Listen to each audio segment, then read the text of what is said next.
Ma'am, আপনার পার্সেলটা এই যে এখানে সাইন করে দিন। আমার আরও 10টা জায়গায় ডেলিভারি বাকি আছে। সাইন তো করবই, কিন্তু পার্সেলের জন্য নয়, আমাদের নিকা নামায়। আর্য, তুই কি ভেবেছিস আমি তোকে এত সহজে ছেড়ে দেব? ম্যাম, আপনি অফিসের মাঝখানে এসব কি পাগলামি করছেন? স্টাফরা শুনলে কি ভাববে? আমি আপনার কলেজের 2 বছরের জুনিয়র ছিলাম বলে কি এখন যা ইচ্ছে তাই করবেন?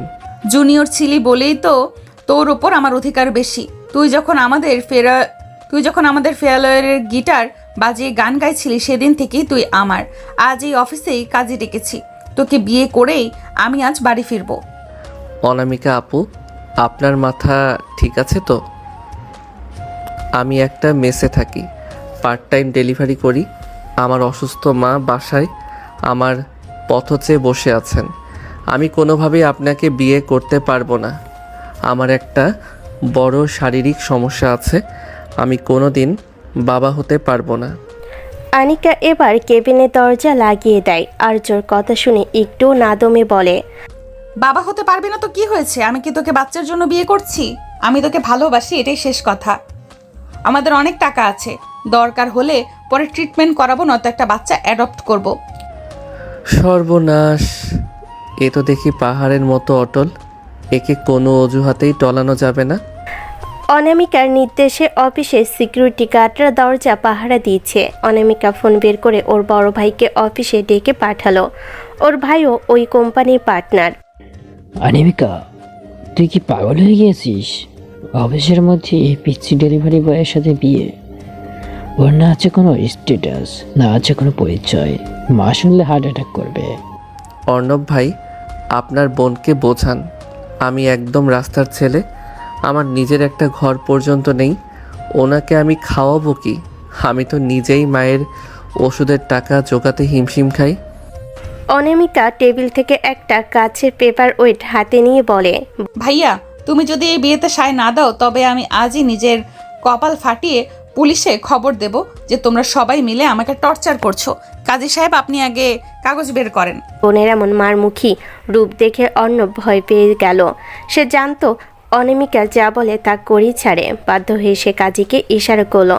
আর্য চোখে তখন পানি। সে ভাবল, আল্লাহ, মায়ের জন্য ওষুধ কিনতে এসে আমি নিজে কোন বিপদে ফেসে গেলাম।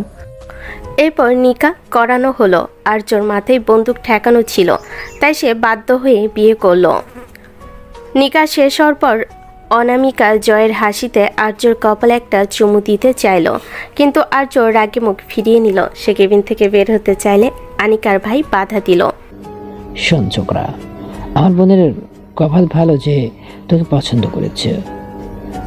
এখন থেকে সাবধানে থাকবে, একটু তেরাবি করলে তোকে গুম করে দিব।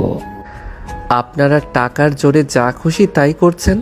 এটা বিয়ে নয়, এটা জুলুম। জুলুমি সই। এখন তুই আমার। চল, আগে তোকে ড্রেস কিনে দিব, তারপর বাসায় নিয়ে যাব। আনিকা আর্যর হাত ধরে টেনে নিচে নামিয়ে ওর দামি গাড়িতে বসালো। আর্যর ফোনটা তখন অনবরত বাজছে। স্ক্রিনে ভেসে উঠছে মা। আর্যর বুকটা কেঁপে উঠল। মায়ের শরীর ভালো নয়। এ সময় সে বাসে না ফিরে মা দুশ্চিন্তা করবেন। সে অনামিকাকে অনেক অনুরোধ করে বলল, আপু, আমার মা খুব অসুস্থ, আমাকে একবার বাসায় যেতে দিন। আমি প্রমিস করছি আমি পালাবো না। মায়ের ওষুধগুলো দিয়ে আমি নিজেই আপনার কাছে আসব। তুই যে পালাবি না তার গ্যারান্টি কি? আমার মায়ের কসম, আমি পালাবো না। আপনি চাইলে আপনার গার্ড আমার সাথে পাঠান। অনামিকা নিজের এক বিশ্বস্ত গার্ডকে আর্যের সাথে পাঠালো। আর্য বাসে গিয়ে মাকে ওষুধ খাইয়ে শান্ত করলো, কিন্তু মা যখন আর্যর পাঞ্জাবিতে আতরে ঘ্রাণ পেলেন আর আর্যর চোখে পানি দেখলেন, তিনি অবাক হয়ে গেলেন। আর্য কিছু না বলে চুপচাপ মায়ের কোলে মাথা রেখে শুয়ে রইল। সে বুঝতে পারছে না যে সে তার মায়ের থেকে এক বিশাল বড় পরিচয় গোপন করে রেখেছে। আর্য আসলে সাধারণ কোনো ছেলে নয়। তার মা দেশের একজন নামকরা প্রাক্তন বিজ্ঞানী, যিনি এখন অসুস্থতার কারণে আড়ালে আছেন। আর আর্যর বাবা ছিলেন এই শহরের সবচেয়ে বড় রিয়েল অ্যাসেট ব্যবসায়ী, যার মৃত্যুর পর আর্যর চাচারাই সব দখল করে ওদের তাড়িয়ে দিয়েছিল। আর্য ইচ্ছে করলেই ওই অনামিকাদের কোম্পানি চুটকিতে কিনতে পারে, কিন্তু সে ইচ্ছে করে মাকে নিয়ে লুকিয়ে সাধারণ জীবনযাপন করছে। সে চায় না তার মায়ের শান্ত জীবনে আবার কোনো ঝড় আসুক। আর্যর মাথায় তখন আগ্নেয়গিরি জ্বলছে। অনামিকার গাড়টা বাসার নিচে দাঁড়িয়ে আছে জমদূতের মতো। মা ঘুমিয়ে যাওয়ার পর আর্য তার পুরনো ট্রাঙ্কটা খুলে একটা ল্যাপটপ বের করলো। মা জানতেন না আর্যর বাবা মরার আগে তার নামে বিদেশের এক ব্যাংকে একটা বিশাল অঙ্কের ট্রাস্ট ফান্ড রেখে গেছেন, যা আর্য 21 বছর বয়সের আগে খুলতে পারতো না। আজই সেই দিন। আর্য ল্যাপটপ খুলে মাত্র কয়েকটা ক্লিকের মাধ্যমে নিজে সেই পরিচয় সচল করলো। সে এখন ছদ্মবেশী ডেলিভারি বয় নয়, সে এখন বিশ্বের অন্যতম বড় ইনভেস্টমেন্ট ফার্মের প্রধান। সে দেখল অনামিকার কোম্পানি 5% শেয়ার বর্তমানে বাজারে বিক্রি হচ্ছে। আর্য মুহূর্তের মধ্যে সেই সবটুকু শেয়ার নিজের নামে কিনে নিল। এখন সে অনামিকার অফিসে একজন অন্যতম বড় শেয়ার হোল্ডার। পরের দিন রাতে অনামিকা নিজের জিপ নিয়ে আর্যর বাসার সামনে হাজির। আর্য সাদা একটা টি শার্ট আর জিন্স পরে নিচে নেমে এলো। অনামিকা ওকে দেখে ভুরু কুচকে বলল, এই যে ডেলিভারি বয় সাহেব, যে ময়লা জামা পরে আমার বাড়িতে যাবে, লোকে দেখলে ভাবে আমি অফিসের পিয়নকে ধরে নিয়ে এসেছি। এই নে, এই ব্র্যান্ডেড স্যুটটা পরে আয়। আর্য পকেটে হাত দিয়ে তারা গলায় বলে, অনামিকা আপু, জোর করে বিয়ে করে বউ হতে পারছেন, কিন্তু আমার গায়ের জামা বদলাতে পারবেন না। আপনার ওই দামি স্যুটে আমার অ্যালার্জি আছে। ইচ্ছা হলে এভাবেই নিব, নয়তো আমি যাচ্ছি না। তুই খুব তেরা কথা শিখেছিস না? ভুলে যাস না আমি তোর কলেজের সিনিয়র, আর এখন তোর লিগেল বউ। আমার কথার অবাধ্য হলে তোর ডেলিভারি কোম্পানির লাইসেন্স বাতিল করে দেব। বাতিল করে দিন। তখন আপনার ওই বিশাল রাজপ্রাসাদে বসে বসে আমি আপনার বাবার অন্ন ধ্বংস করব। রাজি তো? ফাজিল ছেলে, চল গাড়িতে বস। অনামিকা বিশাল ড্রয়িং রুমে আর্যকে দেখে ওর মা তো আকাশ থেকে পড়ল। অনামিকা দাপটের সাথে পরিচয় করিয়ে দিল। মা, এই আর্য আমার কলেজের জুনিয়র, আর এখন আমার হাজবেন্ড। অনামিকার মা কি বলবে বুঝতে পারে না। সে জানে তার মেয়ে কেমন, বুঝতে পারেনি এসব তার মেয়েরই কাজ। আর একমাত্র মেয়ে, তার উপর পাগলি, তাই তার খুশিতে কেউই অখুশি হতে পারে না। সে তখন মাথায় হাত বুলিয়ে দেয়। আর আর্যকে তাই বাধ্য হয়ে মায়ের সামনে ভালো ছেলে সাজতে হলো। আর্যকে বসিয়ে অনামিকা ওয়াশরুমে গেল। তার সামনে নাস্তা দিল কেয়ারটেকার। সে না খেয়ে চারপাশ ঘুরে দেখলো। কিছুক্ষণ পর অনামিকা বের হয়ে আর্যকে ওর নিজের ঘরে টেনে নিয়ে গেল। আর্য ঘরে ঢুকেই সোফায় বসে পড়ল। শরীরটা ক্লান্ত লাগছে। সে কখন থেকে ঝামেলা শুরু, তাই সে সব বাদ দিয়ে ঘুমাতে চাইল। বাকি সব পরে দেখা যাবে। আপু, আপনার এই এসি ঘরে আমার দম বন্ধ লাগে, আমি বারান্দায় গিয়ে ঘুমাবো। অনামিকা আর্যর হাত ধরে টেনে বিছানায় ফেলে দিয়ে বলে, খবরদার আপু বলবি না একদম। এখন আমি তোর বউ, আর বারান্দায় যাবি মানে? আজ থেকে এই বিছানা তোর আর আমার। দেখুন অনামিকা ম্যাম, আপনি কি ভুলে গেছেন আমি ফিজিক্যালি আনফিট? আমি তো বাবা হতে পারবো না বলে দিয়েছি। আপনার সাথে আমার কোনো রোমান্স চলবে না। অনামিকা আর্যর বুকের ওপর ঝুঁকে পড়ে তুষ্ট হেসে বলে, তুই কি ভাবছিস আমি তোকে এত সহজে ছেড়ে দেব? তুই বাবা হতে পারিস আর না পারিস, আমি তোকে আমার আদরের ছোট বাবু বানিয়ে রাখবো। দেখি তুই কিভাবে আমার থেকে দূরে থাকিস। আর্য অপ্রস্তুত হয়ে গেল। অনামিকা আর্যর চুলের ভেতর আঙ্গুল চালিয়ে ওকে জ্বালাতে লাগলো। আর্য অনামিকার হাতটা সরিয়ে দিয়ে বলল, উফ, দজ্জাল একটা। সিনিয়র হলে কি গায়ের জোর দেখাতে হয়? ছাড়ুন তো। আচ্ছা এখন খাবার খেয়ে নাও। না, খাবো না। খাও বলছি। ঠিক আছে, খাচ্ছি। বাবারে, এটা মেয়ে না কি? এই তো ভালো ছেলে। ভালো না ছাই, আস্ত রাক্ষসী একটা। মানে কি বললে? না, কিছু না। আর্য খাবার কোনো মতে খেয়ে নিল, তারপর শুয়ে পড়ল। বাধ্য হয়ে অনামিকার সাথে শুতে হলো, কিন্তু আর্যর বিরক্ত লাগছিল। আর্য মাঝে একটা বালিশ দিলে অনামিকা সেটা সরিয়ে দিয়ে আর্যকে জড়িয়ে ধরে। আর্য কেঁপে ওঠে। ও মা গো, এটা কি করেন? কি হয়েছে? ছাড়েন, আমাকে ছাড়েন। আরে একটুই তো জড়িয়েছি, একটু তো জড়িয়েই ধরেছি। আজ প্রথম রাত তো, তাই কিছু করলাম না। কাল করব কেমন? অনেক ধকল গেছে। তুমি ঘুমাও এখন। ও মা, এ কি কথা? কি করার কথা বলছেন? এখন ঘুমাও, আসো ঘুমাই। অনামিকা ওকে ধরে চোখ বুজে ঘুমিয়ে পড়ে। আর্যর কেমন সুরসুরি করছিল আর লজ্জাও করছিল। সে মনে মনে বিড়বিড় করে, খোদা, কই এসে ফেসে গেলাম। ঘুমাও। একটু পরে অনামিকা ঘুমিয়ে পড়ে। আর্য লাফিয়ে ওঠে, কারণ অনামিকা নাক ডাকছে। আর্য হাসবে না কাঁদবে বুঝে না। এ কি, হে তো দেখি নাক ডাকে না, ঘুমাই এবার। আর্য ঘুমিয়ে পড়ে। পরদিন সকালে অনামিকা আর্যকে জোর করে তার অফিসে নিয়ে গেল। সে চাইল আর্যকে তার পিএস হিসাবে নিয়োগ দিতে, যাতে সারাক্ষণ নজরে রাখতে পারে। অফিস মিটিং রুমে যখন বড় ইনভেস্টরদের নাম ঘোষণা করা হচ্ছিল, অনামিকা তখন আর্যকে একটা ফাইল দিয়ে বলল, এই ফাইলটা ধর আর সবার জন্য কফি নিয়ে আয়। আর্য অবাক হয়ে তাকালো। এই মেয়েটার রূপ পরিবর্তন করে ফেললো। কাল রাতে তো তুমি করে কথা বললো, এখন আবার? ঠিক তখন অফিসের জেনারেল ম্যানেজার ঘরে ঢুকে চিৎকার করে বলল, আমাদের কোম্পানির 5% শেয়ার কাল রাতে কেউ একজন কিনে নিয়েছে। তিনি এখন আমাদের বোর্ড অফ মেম্বারের একজন। সবাই অবাক। অনামিকা বলল, ঠিক কে সেই লোক? তখনই আর্য কফির কাপটা টেবিলে ধপাস করে রেখে অনামিকার পাশের চেয়ারে বসে পড়ল। পা তুলে টেবিলের ওপর দিয়ে বলল, সেই লোকটা আমি, অনামিকা ম্যাম, আপনার নতুন শেয়ার হোল্ডার এবং আপনার হাজব্যান্ড। পুরো মিটিং রুম স্তব্ধ। অনামিকার মুখ হা হয়ে গেল। আর্য, তুই এই টাকা কোথায় পেলি? তুই না ডেলিভারি বয়? ডেলিভারি বয় ছিলাম শখ করে, কারণ আমার মা সাধারণ জীবন পছন্দ করেন, কিন্তু আপনি আমাকে দামি স্যুট পরাতে চেয়েছিলেন না। এই নিন, এখন আমি আপনার কোম্পানির সিদ্ধান্ত নেব। আর হ্যাঁ, এখন থেকে আপনি আমাকে স্যার বলে ডাকবেন, কারণ বোর্ডে আমার ভোট ছাড়া আপনার কোনো প্রজেক্ট পাস হবে না। অনামিকা যেন আকাশ থেকে পড়ল। সে কিছুই বুঝতে পারছে না কি থেকে কি হলো, তবে এটাও বুঝতে পারছে যে তার বোঝার বড় ভুল ছিল। সে আর্যকে চিনতে ভুল করেছে, নিজেকে যেন তার বিশ্বাস করতে মন চাইছে। অনামিকা তখনই রেখে সেখান থেকে বের হয়ে যায়। অফিস থেকে ফেরার পথে অনামিকা গাড়িতে একটা কথা বলল না, ওর আগে লাল হয়েছিল। বাসে ঢুকে সে আর্যর গলা চেপে ধরল। আর তুই আমাকে ধোকা দিচ্ছিস আর্য? তুই এত বড়লোক হয়েও কেন নাটক করলি? তুই আর্য গলা ছাড়ি অনামিকাকে দেওয়ালের সাথে চেপে ধরে। আমি নাটক করিনি আপু, আমি শুধু দেখতে চেয়েছিলাম আপনি আমার টাকার প্রেমে পড়েন নাকি আমার ব্যক্তিত্বের।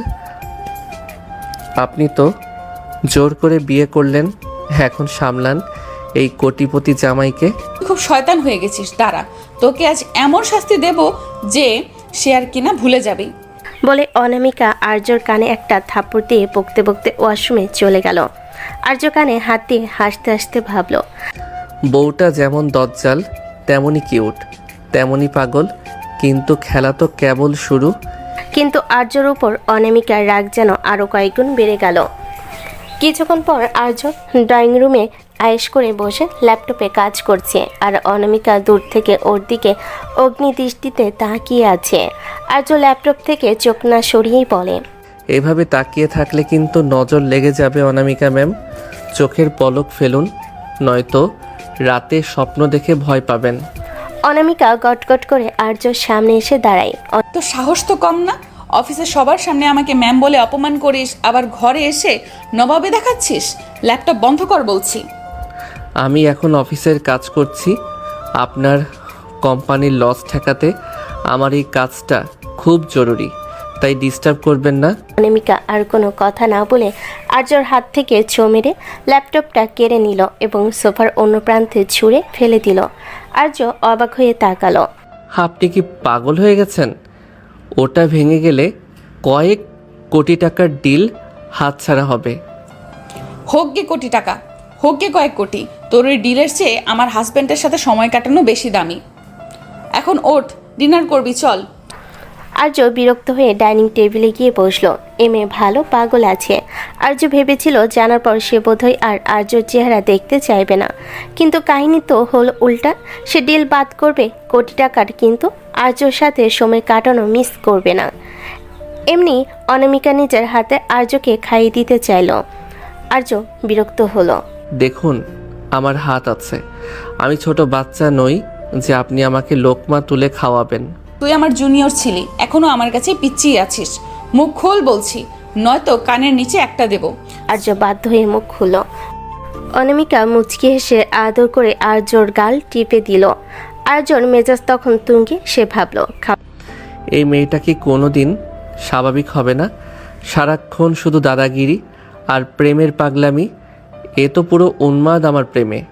শেষ করে আর্য রুমে গিয়ে ঘুমানোর প্রস্তুতি নিচ্ছে। সে ভেবেছিল আজ রাতে অন্তত শান্তিতে এক কোণে ঘুমাবে, কিন্তু অনামিকার পরিকল্পনা ছিল অন্যরকম। সে পাতলা একটা সিল্কের নাইটি পরে ঘরে ঢুকলো। আর্যর বুকটা এক মুহূর্তের জন্য ধক করে উঠল।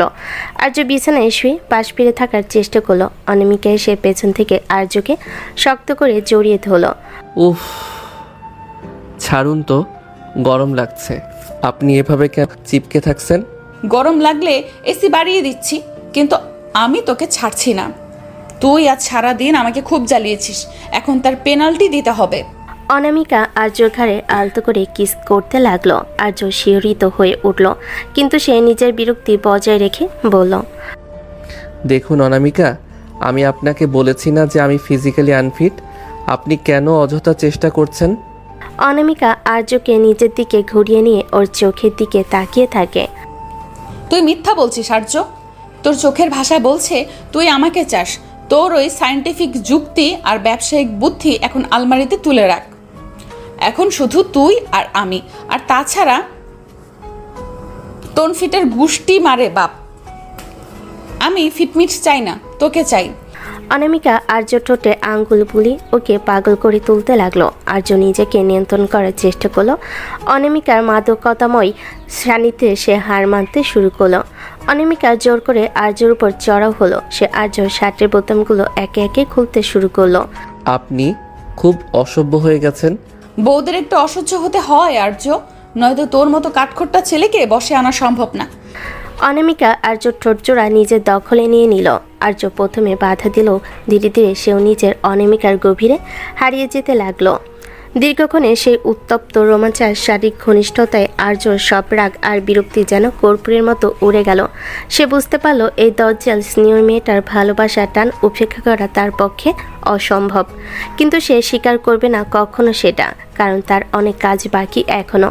সকালে যখন আর্য ঘুম ভাঙল, সে দেখল অনামিকা ওর বুকের পর মাথা রেখে অঘরে ঘুমোচ্ছে। আর্যর মনে হলো মেয়েটা যখন ঘুমিয়ে থাকে তখন কত শান্ত দেখায়, কিন্তু চোখ খুলে সে একটা আস্ত জ্যান্ত আগ্নেয়গিরি। আর্য অনামিকাকে আলতো করে সরিয়ে দিয়ে উঠতে চাইল, অমনি অনামিকা চোখ খুলে হাতটা আবার টেনে ধরল। কোথায় যাচ্ছিস স্বামী? সকালের চাটা কি আমি বেডেই পাবো? স্বপ্ন দেখা বন্ধ করুন। আমি কোনো চা করতে পারবো না। আমি অফিসে যাচ্ছি, অনেক কাজ আছে। অফিসে তো যাবি, কিন্তু আগে আমাকে একটা কিস দিয়ে যা, নয়তো তোর ল্যাপটপের পাসওয়ার্ড আমি রিসেট করে দেব। আপনি একটা আস্ত ব্ল্যাকমেইলার। এই নিন। আর্য ছটপট অনামিকার গালে একটা কিস করে বাথরুমে ঢুকে গেল। বাইরে থেকে অনামিকার হাসির শব্দ ভেসে এলো। আর্য সবসময় তার মাকে অনামিকার ছায়া থেকে দূরে রাখতে চেয়েছিল। সে জানতো অনামিকা একবার তার মায়ের হদিস পেলে পুরো ব্যাপারটাকে একটা পারিবারিক নাটকে রূপান্তর করবে, তার মাকে নিয়ে ব্ল্যাকমেল শুরু করবে। কিন্তু অনামিকা আর্যর ফোন থেকে চুপি চুপি ওর মায়ের বাসার ঠিকানা বের করে নিয়েছিল। সকালবেলা আর্য অফিসে একটা জরুরি মিটিংয়ে ব্যস্ত। এমন সময় অনামিকা অফিসের কাজ ফেলে সোজা আর্যর বাসায় হাজির। আর্যর মা রাজিয়া বেগম তখন বারান্দায় বসে বই পড়ছিলেন। হুট করে এক সুন্দরী আধুনিক মেয়েকে দরজায় দেখে তিনি অবাক হলেন। অনামিকা পায়ের ধুলো নিয়ে সালাম করে। মা, আমি আর্যদের কলেজের সিনিয়র ছিলাম, এখন আপনার ছোট ছেলের বউ। ও তো লাজুক, আপনাদের কিছু বলেনি, তাই আমি নিজেই চলে এলাম। রাজিয়া বেগম থমকে গেলেন। তার শান্ত ছেলে আর্য কাউকে কিছু না বলে বিয়ে করে ফেলেছে, তাও আবার এমন এক তেজি মেয়েকে। তিনি কি বলবেন ভেবে পেলেন না। অনামিকা তার কথার জাদুতে আর্য মায়ের মন ভরাতে শুরু করলো। সে বাজার থেকে আনা দামি ফল আর নিজের হাতে রান্না করা খাবার দিয়ে পুরো ঘর জমিয়ে তোল। দুপুরে আর্য বাসায় ফিরতে দেখলো দরজার সামনে অনামিকা সে পরিচিত হিল জুতো জোড়া। ওর বুকটা ধক করে উঠল। ভেতরে ঢুকে দেখলো অনামিকা ওর মায়ের সাথে বসে হেসে সে গল্প করছে, এমনকি মায়ের ওষুধ খাইয়ে দেওয়ার দায়িত্ব সে নিজের কাঁধে তুলে নিয়েছে। আর্য রক্ত মাথায় চড়ে গেল। সে চিৎকার করে বলে উঠল, অনামিকা, আপনি এখানে কি করছেন? আপনার সাহস হয় কি করে আমার অনুমতি ছাড়া আমার বাসায় ঢোকার? মায়ের সামনে আর্যকে এতটা উত্তেজিত দেখে রাজিয়া বেগম অবাক হলেন।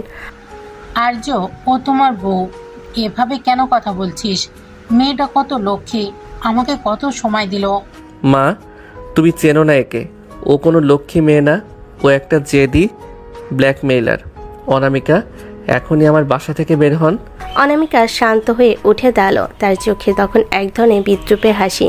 সে আর্যর দিকে এগিয়ে এসে নিচু স্বরে বলল, স্বামী তো খুব রাগী দেখছি, কেন? মা জেনে গেছে ভয় পাচ্ছ, নাকি ভাবছো মা আমাকে চিনে ফেললে তোমার ওই ডেলিভারি বয়ের নাটকটা আর চলবে না?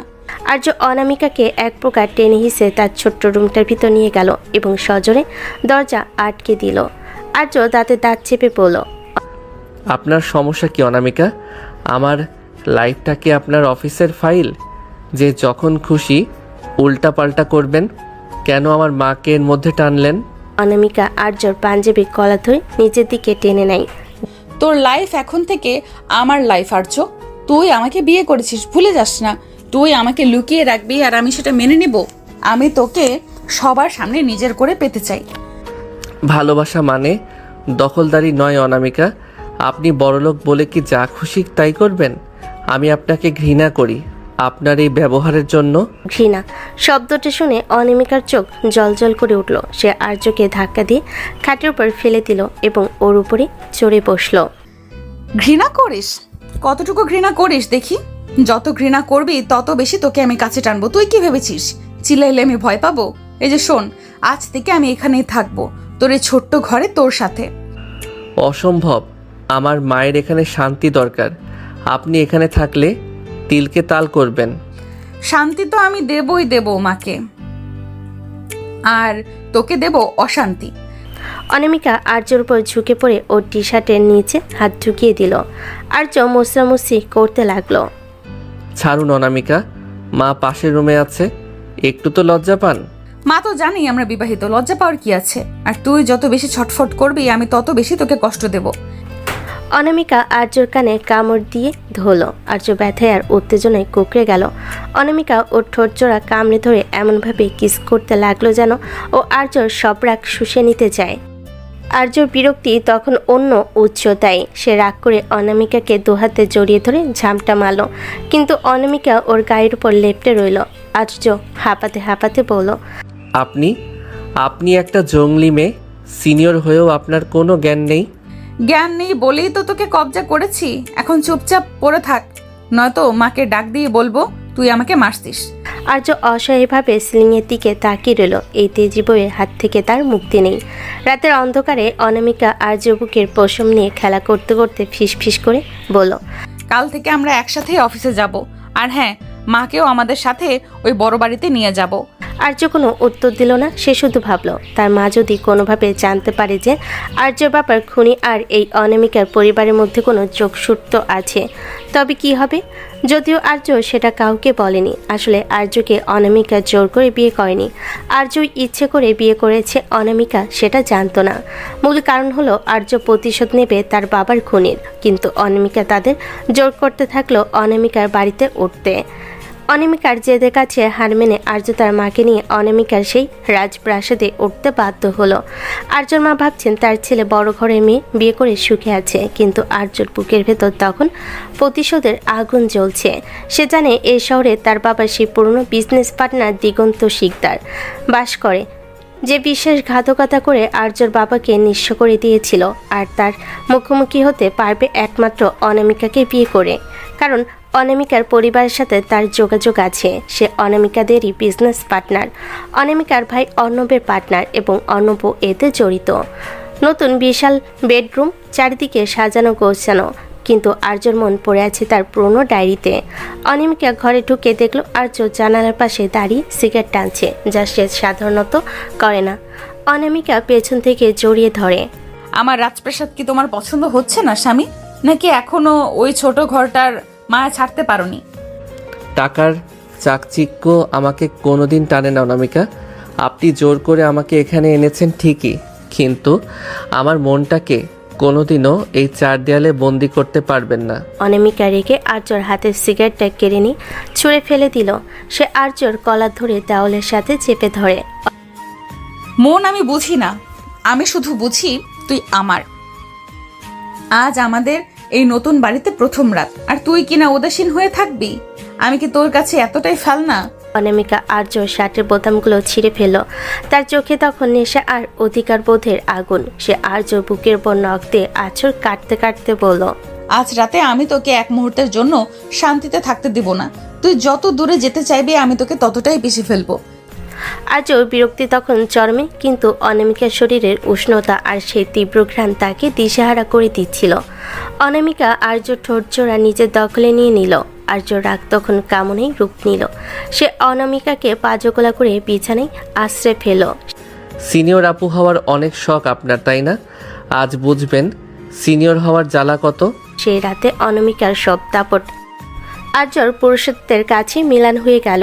আর্য অনামিকাকে খাটে ফেলে পাগলের মতো আদর করতে লাগলো। অনামিকা ঘুণাক্ষরেও বুঝতে পারেনি আর্য হঠাৎ এমন রূপ নেবে। শিশুকে চিৎকার করতে থাকলো। দীর্ঘক্ষণে সেই উত্তপ্ত আর উন্মত্তাল মিলনে অনামিকা বারবার আর্য নাম ধরে আর্তনাদ করছিল। আর্য যেন তার সব ঘৃণা আর ক্ষোভ এই মিলনের মাধ্যমে উগরে দিচ্ছিল। কিছুক্ষণের পর দুজনে ক্লান্ত হয়ে সরে গেল। কি গো, তুমি না বললে কাছে আসবে না? তবে আর্য কিছু না বলে উঠে চলে গিয়ে আবার সিগারেট ধরল। অনামিকা একা একা হাসলো। ইস, আমার কাছে আসবে না এবার। পরের দিন সকালে অনামিকা আর আর্য একটা বিজনেস পার্টিতে গেল। অনামিকা চাচ্ছিল আর্যকে সবার সামনে তার বিজনেস পার্টনার হিসেবে পরিচয় করিয়ে দিতে। ঠিক তখনই সেখানে আসলো সেই দিগন্ত শিকদার। দিগন্তকে দেখা মাত্রই আর্যর হাত শক্ত হয়ে গেল, চোখ দুটো লাল হয়ে উঠল। দিগন্ত আর্যকে চিনতে পারল না, কারণ আর্য এখন বড় ঘরের জামাই আর দামি স্যুটে ঢাকা। মিস অনামিকা, আপনার এই নতুন ইভেন্টে তো বেশ হ্যান্ডসাম, তা পরিচয়টা কি? অনামিকা গর্বের সাথে আর্যর হাত ধরল। ইনি আমার স্বামী এবং আমাদের কোম্পানির প্রধান অংশীদার মিস্টার আর্য। দিগন্ত হাত বাড়াতে আর্য ঘৃণা ভরা দৃষ্টিতে তাকিয়ে রইল। সে হাত মেলালো না। এতে দিগন্ত অপমানিত বোধ করলো। ছেলের তো খুব ইগো দেখছি অনামিকা। এ রাস্তার ছেলেকে তুলে এনে স্বামী বানিয়েছো, কোনোদিন হয়তো তোমাকে পথে বসাবে। কথার চাবুকটা আর্যর কানে যেতে সে দিগন্তর দিকে এগোতে চাইল, কিন্তু অনামিকা আর্যর হাত শক্ত করে চেপে ধরল। সে দিগন্তর চোখের দিকে তাকিয়ে কড়া গলায় বলল, দেখুন মিস্টার শিকদার, আপনি কার সাথে কথা বলছেন ভুলে যাবেন না। আর্য আমার সম্মান।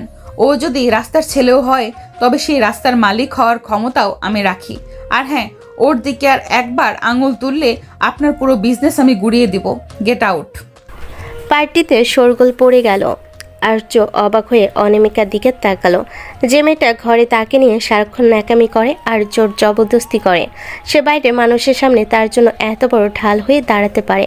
বাসায় ফেরার পথে আর্য চুপ করে রইল। অনামিকা গাড়িতে আর্যর কাঁধে মাথা রেখে বলল, তুই কেন এই লোকটার ওপর এতটা রেগেছিলি আর্য? তুই কি ওকে চিনিস? না, চিনি না, শুধু ওর কথা বলার ভঙ্গিটা আমার ভালো লাগেনি।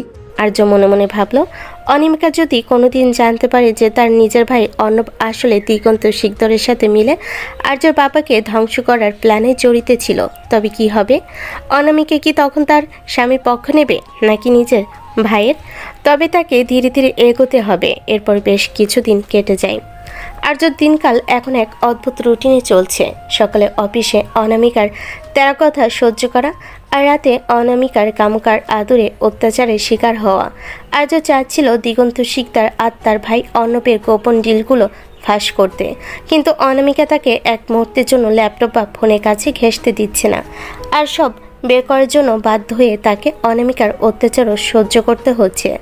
আর্য খুব ভোরে ঘুম থেকে উঠে তৈরি হয়ে নিয়েছিল। সে ভাবল অনামিকা ঘুমানোর ফাঁকে সে একবার তার পুরনো সোর্সদের সাথে দেখা করে আসবে, কিন্তু সে দরজা পর্যন্ত পৌঁছানোর আগে পেছন থেকে একটা রেশমি ওড়না তার গলার চারপাশে পেঁচিয়ে ধুল।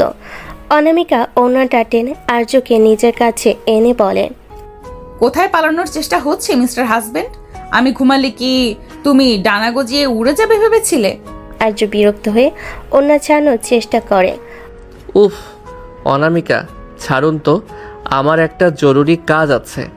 আপনি এভাবে সারাক্ষণ পাহারা দেবেন না তো।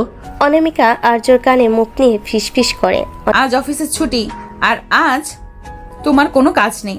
আজ সারা দিন তুমি শুধু আমার পার্সোনাল অ্যাসিস্ট্যান্ট হয়ে থাকবে। চলো আগে আমাকে শাওয়ার নিতে হেল্প করবে। আপনি কি পাগল হয়ে গেছেন? আপনি বড় হয়েছেন, নিজের কাজ নিজে করতে পারেন না? আমি বাথরুমে যাব না। যাবে না মানে? ভুলে গেছো কাল রাতে কি প্রমিস করেছিলে? বলেছিলে না আমি যা বলবো তাই করবে? এখন চলো। অনামিকা গায়ের জোরে আর্যকে টেনে বাথরুমে নিয়ে গেল। বিশাল বাথটবটা তখন সুগন্ধি ফেনা আর গোলাপের পাপড়িতে ভরা। আর্য পালাতে চাইল, কিন্তু অনামিকা দরজায় পিঠ দিয়ে দাঁড়িয়ে দুষ্ট হাসল। সে আর্যর দিকে এগিয়ে এসে ওর শার্টের কলার ধরে টান দিল। অনামিকা, এটা বাড়াবাড়ি হচ্ছে। আমি ভিজে গেলে অফিসে যাব কি করে? অফিস তো যাবেই না, আর ভিজে গেলে আমি মুছিয়ে দেব। বলে অনামিকা আর্যকে ধাক্কা দিয়ে বাথটবে পানিতে ফেলে দিল। আর্যর সাথে সাথে অনামিকা নিজও ভেতরে পড়ে গেল। ভেজা কাপড়ে অনামিকাকে তখন এক আদিম অপসরার মতো লাগছে। আর্য রাগটা তখন উত্তেজনায় রূপ নিতে শুরু করলো। অনামিকা আর্যর বুকের উপর ফেনা নিয়ে খেলা করতে করতে বলল, তুমি যতই গম্ভীর থাকো আর্য, আমি জানি তোমার ভেতরেও একটা আগ্নেয়গিরি আছে। দুজনেই তখন সেখানে দুজনকে আদর করতে থাকলো। তারপর আর্য বাধ্য হয়ে অনামিকাকে গোসল করিয়ে দিল। খোদা, আর কি কি করতে হবে? সব করাবো, তৈরি থাকো। গোসল সেরে বের হওয়ার পর আর্য ভাবলো এবার হয়তো রেহাই পাবে, কিন্তু অনামিকা এবার বায়না ধরলো আর্যকে রান্না করতে হবে। আমি রান্না করতে পারি না, আর আমাদের বাড়িতে তো বাবুর্চি আছে। আপনি কেন শুধু শুধু আমাকে খাটান? বাবুর্চির হাতের রান্না তো রোজই খাই। আজ আমি আমার স্বামীর হাতের খিচুড়ি খাবো। তুমি শুধু কাটাকুটি করে দেবে, আমি পাশে দাঁড়িয়ে ডেকোরেশন করে দেব। রান্নাঘরে গিয়ে আর্য পেঁয়াজ কাটছে, আর অনামিকা পেছন থেকে ওর কোমরে হাত জড়িয়ে ধরে কাঁধে থুতনি রেখে দাঁড়িয়ে আছে। অনামিকা, ছাড়ুন। পেঁয়াজ কাটতে গিয়ে আমার চোখে জল আসছে, আর আপনি এভাবে ডিস্টার্ব করলে হাত কেটে যাবে। অনামিকা আর্য ঘাড়ের উপর কিস করে। আর হাত কাটলে আমি ব্যান্ডেজ করে দিব। আচ্ছা আর্য, তুমি এত কাঠখোট্টা কেন? একটা বারও তো পারো নিজের থেকে আমাকে জড়িয়ে ধরতে। আমি আপনার মতো ইমোশনাল ড্রামা করতে পারি না। আর তাছাড়া আপনি যেভাবে আমাকে জোর করে সব করান, তাতে ভালোবাসা তো দূরে থাক, বিরক্তি বেশি আসে। আর্যর এই রুক্ষ কথা শুনে অনামিকার মুখটা এক মুহূর্তের জন্য মিলান হয়ে গেল। সে আর্যকে ছেড়ে দিয়ে দূরে সরে দাঁড়ালো। বিরক্তি লাগে? ঠিক আছে, আজ থেকে আমি আর তোকে বিরক্ত করব না, তুই তোর মতো থাক। অনামিকা ঘর থেকে বেরিয়ে গেল। আর্যর বুকের ভেতর কেমন যেন একটা খচখচানি শুরু হলো।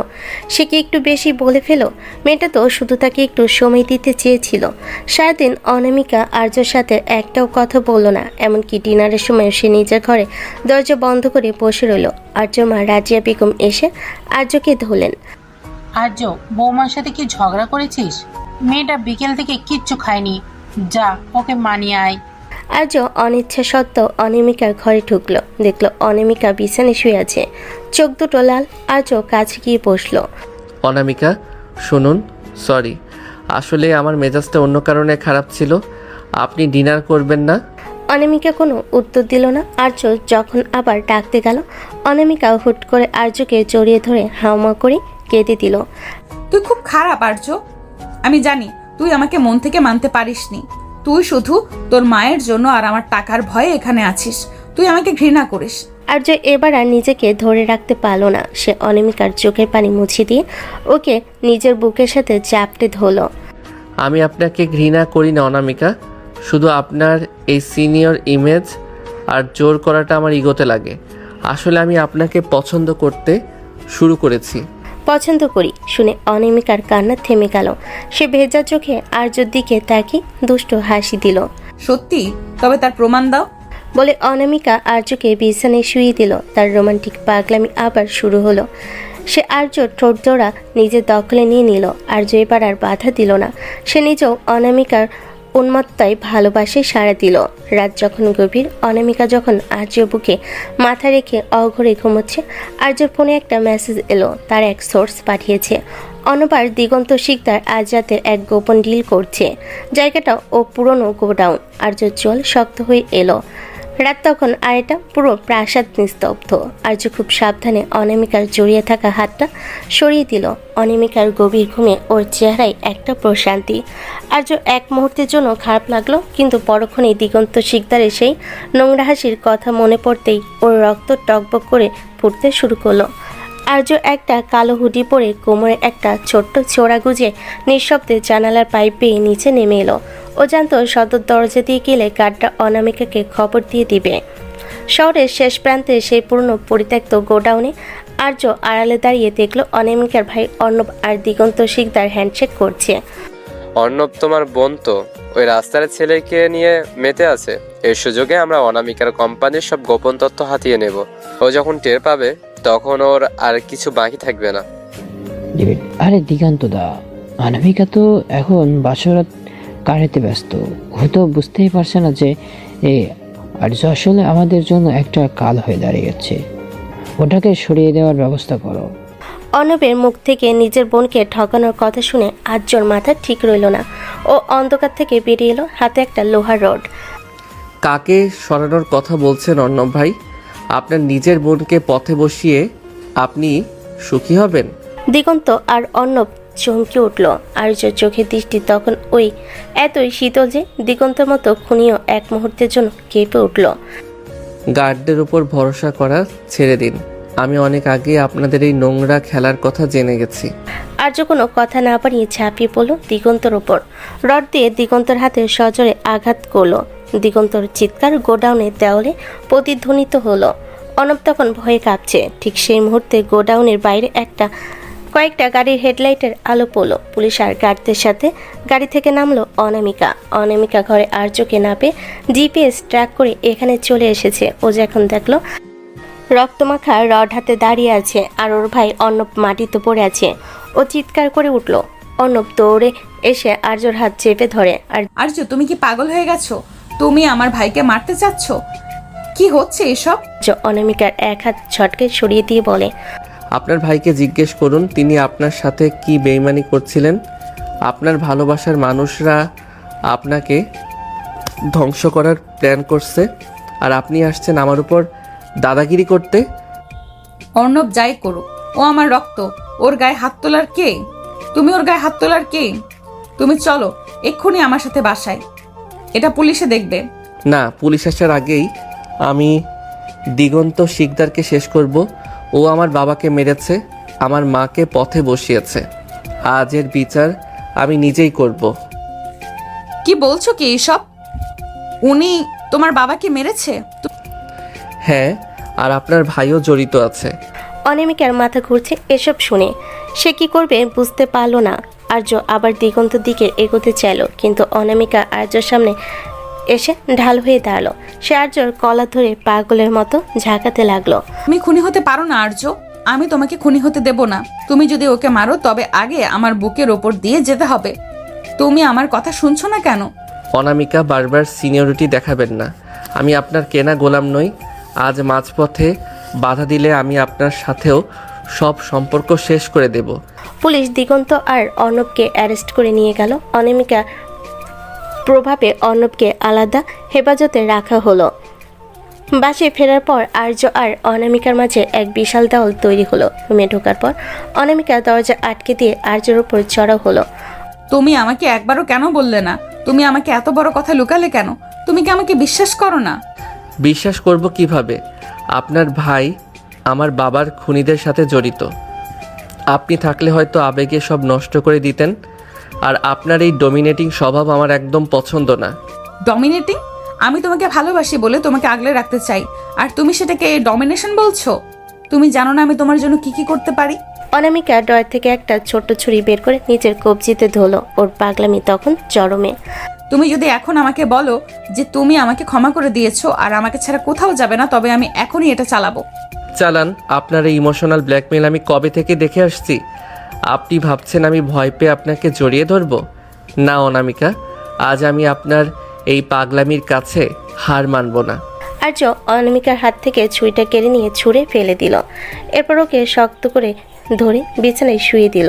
আর্যর স্পর্শে তখন কোনো কোমলতা ছিল না, ছিল এক ধরনের রুক্ষতা।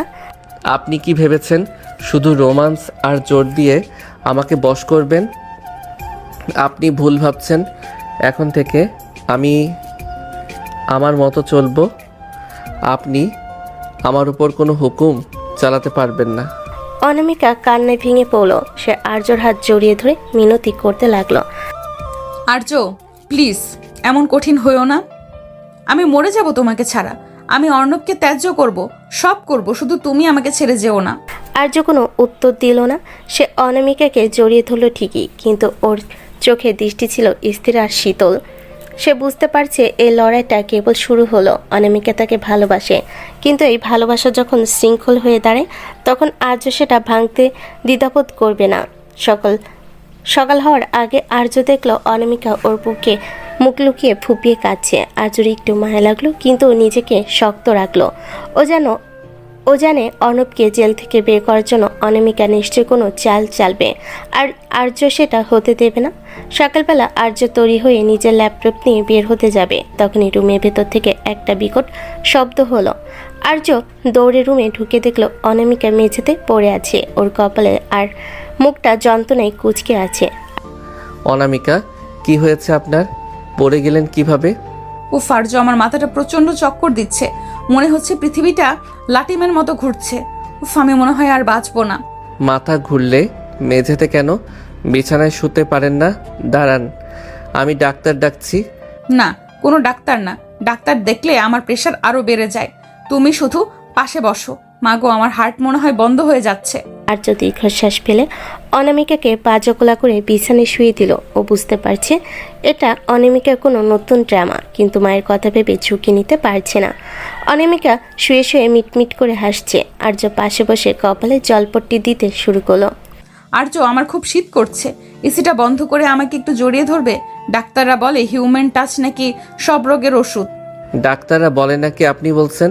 এসি বন্ধ করলে আমি ঘেমে ভূত হয়ে যাব। চুপচাপ শুয়ে থাকুন। খুব নিষ্ঠুর তুমি। বউ মরো অবস্থায় আর তুমি এসির চিন্তা করছো? একটু লেবু চা করে দাও না প্লিজ। উফ, আমার গলাটা কেমন শুকিয়ে কাঠ হয়ে যাচ্ছে। আর্য রান্নাঘরে গিয়ে লেবু চা করে আনলো। অনামিকা সেটা খেয়ে মুখ বাঁকিয়ে পড়ল। এতে চিনি কম হয়েছে, একটু খাইয়ে দাও না বাবু। বাবু ডাকবেন না একদম। আমি আপনার জুনিয়র হতে পারি, কিন্তু বাবু নই। এই নিন, নিজে খান।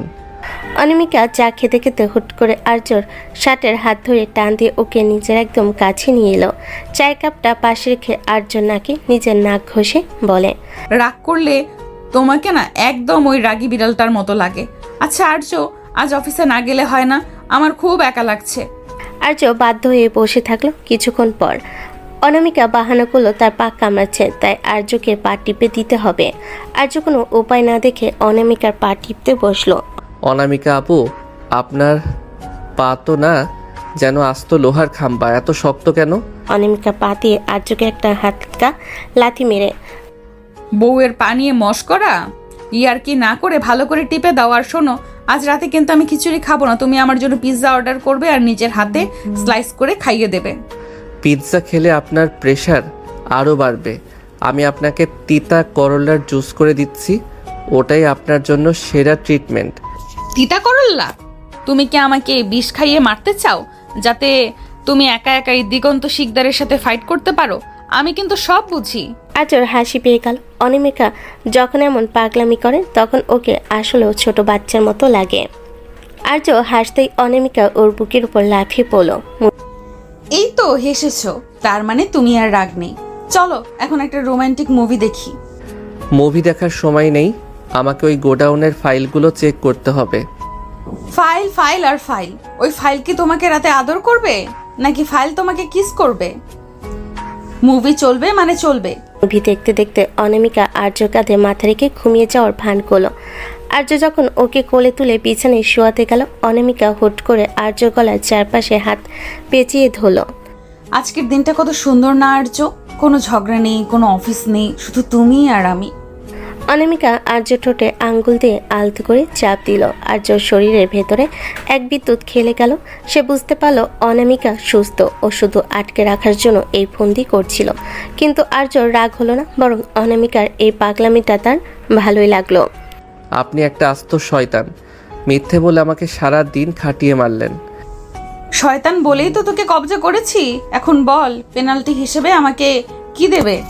অনামিকা আর্যর টি শার্ট খুলে ফেলো। আর্য এবার আর বাধা দিল না। সে অনামিকাকে নিজের দোয়াতের মধ্যে পিষে ধরল। সিনিয়রের দাপটা জুনিয়রের তেজ মিলেমিশে এক হয়ে গেল। অনামিকা সেই উন্মাত্তাল চুমু আর আদরে আর্য সব ক্লান্তি ধুয়ে মুছে গেল। রাতের গভীরে যখন দুজনে শান্ত হয়ে শুয়ে আছে, আর্য ফোনে একটা অচেনা নাম্বার থেকে ভিডিও কল এলো। আর্য রিসিভ করতেই আর্য রিসিভ করতে দেখলো তার মা রাজিয়া বেগম একটা চেয়ারে হাত পা বাঁধা অবস্থায় বসে আছে, আর পেছনে দাঁড়িয়ে আছে দিগন্ত শিকদারের লোক। মিস্টার রাজ্য, আপনার বউয়ের আঁচল ছেড়ে এবার একটু আসল খেলা দেখতে চলে আসুন। 1 ঘন্টার মধ্যে পুরনো ব্রিজের নিচে না এলে আপনার মার লাশ শিয়াল কুকুর খাবে। আর্য রক্ত হিম হয়ে গেল। অনামিকা ফোন কেড়ে নিয়ে দেখলো ওর চিৎকার করে কান্না শুরু হলো। আর্য, মা, আমার জন্য মা বিপদে পড়লো। আমি এক্ষুনি ভাইয়াকে ফোন করছি। না, আপনার ভাইয়া নিজেই এই খেলার অংশ হতে পারে। আপনি ঘরে থাকুন, আজ আমি একা যাব। অনামিকা আর্যর পা জড়িয়ে ধরলো। না আর্য, আমি তোমাকে একা যেতে দেব না। আমাকে সাথে নাও, নয়তো আমি নিজের ক্ষতি করব। রাতের নিস্তব্ধতা চিরে আর্যর হুঙ্কার শোনা গেল। ও আর্য নয়, ও এখন এক জীবন্ত আগ্নেয়গিরি। কিন্তু অনামিকা ওকে জাপটে ধরলো। আর্য, আমাকে ফেলে যেও না। আমি জানি দিগন্ত শিকদার কতটা নীচ। ও তোমাকে মারার জন্য ফাঁদ পেতেছে। আমাকে সাথে চলো। আমাকে আমার পাওয়ার আর পুলিশ ফোর্স ব্যবহার করো। পুলিশ আসার আগেই ওরা মাকে মেরে ফেলবে অনামিকা। আপনার ভাই অর্ণব ওদের সব খবর পৌঁছে দিচ্ছে। আমি কাউকে বিশ্বাস করি না, ছাড়ুন আমাকে। ঠিক আছে, তুমি যদি একা যেতে চাও তবে আমার লাশের উপর দিয়ে যাও। আর যদি আমাকে সাথে নাও তবে আমি কথা দিচ্ছি, আজ আর্য নতুন বউ নয়, আজ দিগন্ত শিকদার অনামিকা চৌধুরীকে চিনবে। অনামিকার চোখে সেই আগুন দেখে আর্য আর ওকে না করতে পারলো না। ও আলমারি থেকে নিজের পুরনো বাইকের চাবি আর একটা ধারালো ছুরি নিয়ে বের হলো। অনামিকা ও স্যুটের উপর একটা জ্যাকেট টেনে নিয়ে আর্যর বাইকের পেছনে গিয়ে বসলো। পুরনো ভাঙ্গা ব্রিজের নিচে চারিদিকে আবছা অন্ধকার। মাঝখানে একটা খুঁটির সাথে আর্যর মা রাজিয়া বেগমকে বেঁধে রাখা হয়েছে। দিগন্ত শিকদার ওখানে সোফায় বসে মদ আর হাসছে। কি রাজিয়া ভাবি, আপনার ছেলে তো বড় লোকের জামাই হয়ে আপনাকে ভুলে গিয়েছে। আজ দেখে আপনার সে সুপুত্র আপনাকে বাঁচাতে আসে কিনা। ঠিক তখনই বাইকের গগন বিতাড়ির শব্দে পুরো এলাকা কেঁপে উঠল। আর্য বাইক থেকে নেমেই পাগলের মতো দৌড়ে আসতে চাইল, কিন্তু চারপাশ থেকে 4-5 জন গুন্ডা ওকে ঘিরে ধরল। দিগন্ত, হিম্মত থাকলে আমার সাথে লড়াই কর। আমার মার গায়ে হাত দিলে তোকে আমি জ্যান্ত কবর দেব। আরে বাহ বাহ, ডেলিভারি বয় তো তেজ অনেক। অর্ণব, দেখ তোর জামাইবাবু কি বলছে। অন্ধকার থেকে অর্ণব বেরিয়ে এলো, ওর হাতে একটা পিস্তল। অনামিকা এটা দেখে নিজের জায়গায় থমকে গেল। ও ভাবতেও পারেনি ওর নিজের ভাই এতটা নিচে নামবে। অনামিকা অর্ণবের সামনে গিয়ে বলল, অর্ণব, তুই নিজের মার মতো মানুষটার সাথে এটা করেছিস? আমি তোকে নিজের হাতে শেষ করব। অর্ণব তখন অনামিকার দিকে পিস্তল তাক করলো। ঠিক সেই মুহূর্তে অনামিকা ওর পার্স থেকে পেপার স্প্রে বের করে অর্ণবের চোখে মারল। অর্ণব ব্যথে কুকড়ে যেতেই অনামিকা ওকে একটা সজোরে চড় মেরে পিস্তলটা কেড়ে নিল। অন্যদিকে আর্য তখন গুন্ডাদের সাথে খালি হাতে লড়াই করছে। একজনের হাত ভেঙে দিয়ে সে তার রডটা কেড়ে নিল। আর্যর গায়ে তখন অসুরের শক্তি। সে দিগন্তর দিকে এগোতে লাগলো। তোর শেষ সময় চলে এসেছে দিগন্ত। দিগন্ত ভয় পেয়ে পালানোর চেষ্টা করলো, আর অনামিকা পিস্তল দিয়ে দিগন্তর পাশে গুলি করলো। এক পাও নড়বে না দিগন্ত শিকদার। আজ থেকে এই চৌধুরী সাম্রাজ্যের শত্রু মানে আমার শত্রু। তুই আমার স্বামীকে জ্বালিয়েছিস, এখন তার মাসুল দে। আর্য দৌড়ে গিয়ে মায়ের বাঁধন খুলে দিল। রাজিয়া বেগম আর্যকে জড়িয়ে ধরে কাঁদতে লাগলেন। ঠিক তুই এসেছিস, আমি জানতাম তুই আসবি। মা সরি, আমার জন্য তোমার এই অবস্থা হলো। সেই সময় অর্ণব পেছন থেকে একটা পাথর নিয়ে আর্যকে মারতে গেল। অনামিকা সেটা দেখে ফেলে আর্যর সামনে এসে দাঁড়ালো। পাথরটা অনামিকার কপালে লাগলো, রক্তে ভিজে গেল ওর মুখ। অনামিকা, আর্যর ভেতরটা যেন ছিঁড়ে গেল। সে অনামিকাকে ধরে মাটিতে বসে পড়ল। আর্য সেই কাঠখোট্টা ভাবটা নিমিশেই ওধাও। সে অনামিকার মুখটা নিজের হাতে নিয়ে পাগলের মতো বলতে লাগলো, কেন করলেন এটা? কেন আমার সামনে এলেন? অনামিকা, চোখ মেলুন। সিনিয়রের দায়িত্ব তো জুনিয়রকে বাঁচানো। আচ্ছা আর্য, এখন তো বলবে যে তুমি আমাকে ভালোবাসো। আর্যর চোখ দিয়ে প্রথমবারের মতো জল পড়ল। সে অনামিকার কপালে একটা দীর্ঘ চুমু দিয়ে পড়ল, আমি আপনাকে অনেক ভালোবাসি অনামিকা। আপনি ছাড়া আমি অসম্পূর্ণ। প্লিজ আমাকে ছেড়ে যাবেন না। পুলিশ এসে দিগন্ত আর অর্ণবকে নিয়ে গেল। অনামিকাকে হাসপাতালে নেওয়া হলো।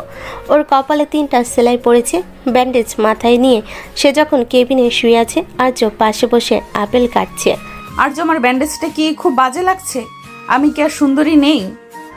আপনি একটা আস্ত পাগল। মাথার উপর পাহাড় ভেঙে পড়লেও আপনার রূপচর্চার চিন্তা গেল না? কেন যাবে না? এখন তো তুমি আমাকে ভালোবাসো বলে স্বীকার করেছো। এখন আমাকে সুন্দরী হতে হবে না। এখন থেকে আমি তোমাকে দিয়ে পা টিপে নেব, রান্না করাবো, আর সারা দিন আমাকে কিস করতে হবে। হ্যাঁ, সব করব। এমনকি আপনার ওই সিনিয়র তকমাটাও আমি মেনে নিলাম। মেনে নিলে? তবে এক্ষুনি একটা ডেমো দাও। নার্স আসার আগে আমাকে একটা আদর করো তো। আর্য লজ্জে লাল হয়ে গেল। সে জানালার দিকে তাকিয়ে বলল, মা বাইরে দাঁড়িয়ে আছে অনামিকা। মা তো আমার দিকেই। মা চায় তার ছেলে একটু রোমান্টিক হোক। আসো না গো। আর্য অনিচ্ছা সত্ত্বেও নিচু হয়ে অনামিকার ঠোঁটে আলতো করে ঠোঁটে ছোঁয়া দিল। অনামিকা খিলখিল করে হেসে উঠল আর আর্য গাল টিপে দিল। আর্য আর অনামিকার এই যুদ্ধ তো শেষ হলো, কিন্তু অর্ণবের এই বিশ্বাসঘাতকতা কি অনামিকা ক্ষমা করতে পারবে? এভাবেই কেটে গেল কিছুদিন। সকালবেলা আর্য অফিসে কিছু ফাইল নিয়ে বসেছিল। দিগন্ত শিকদার জেলে যাওয়ার ওর প্রজেক্টগুলো এখন আর্যর হাতে। ঠিক তখনই অনামিকা রুমে ঢুকলো।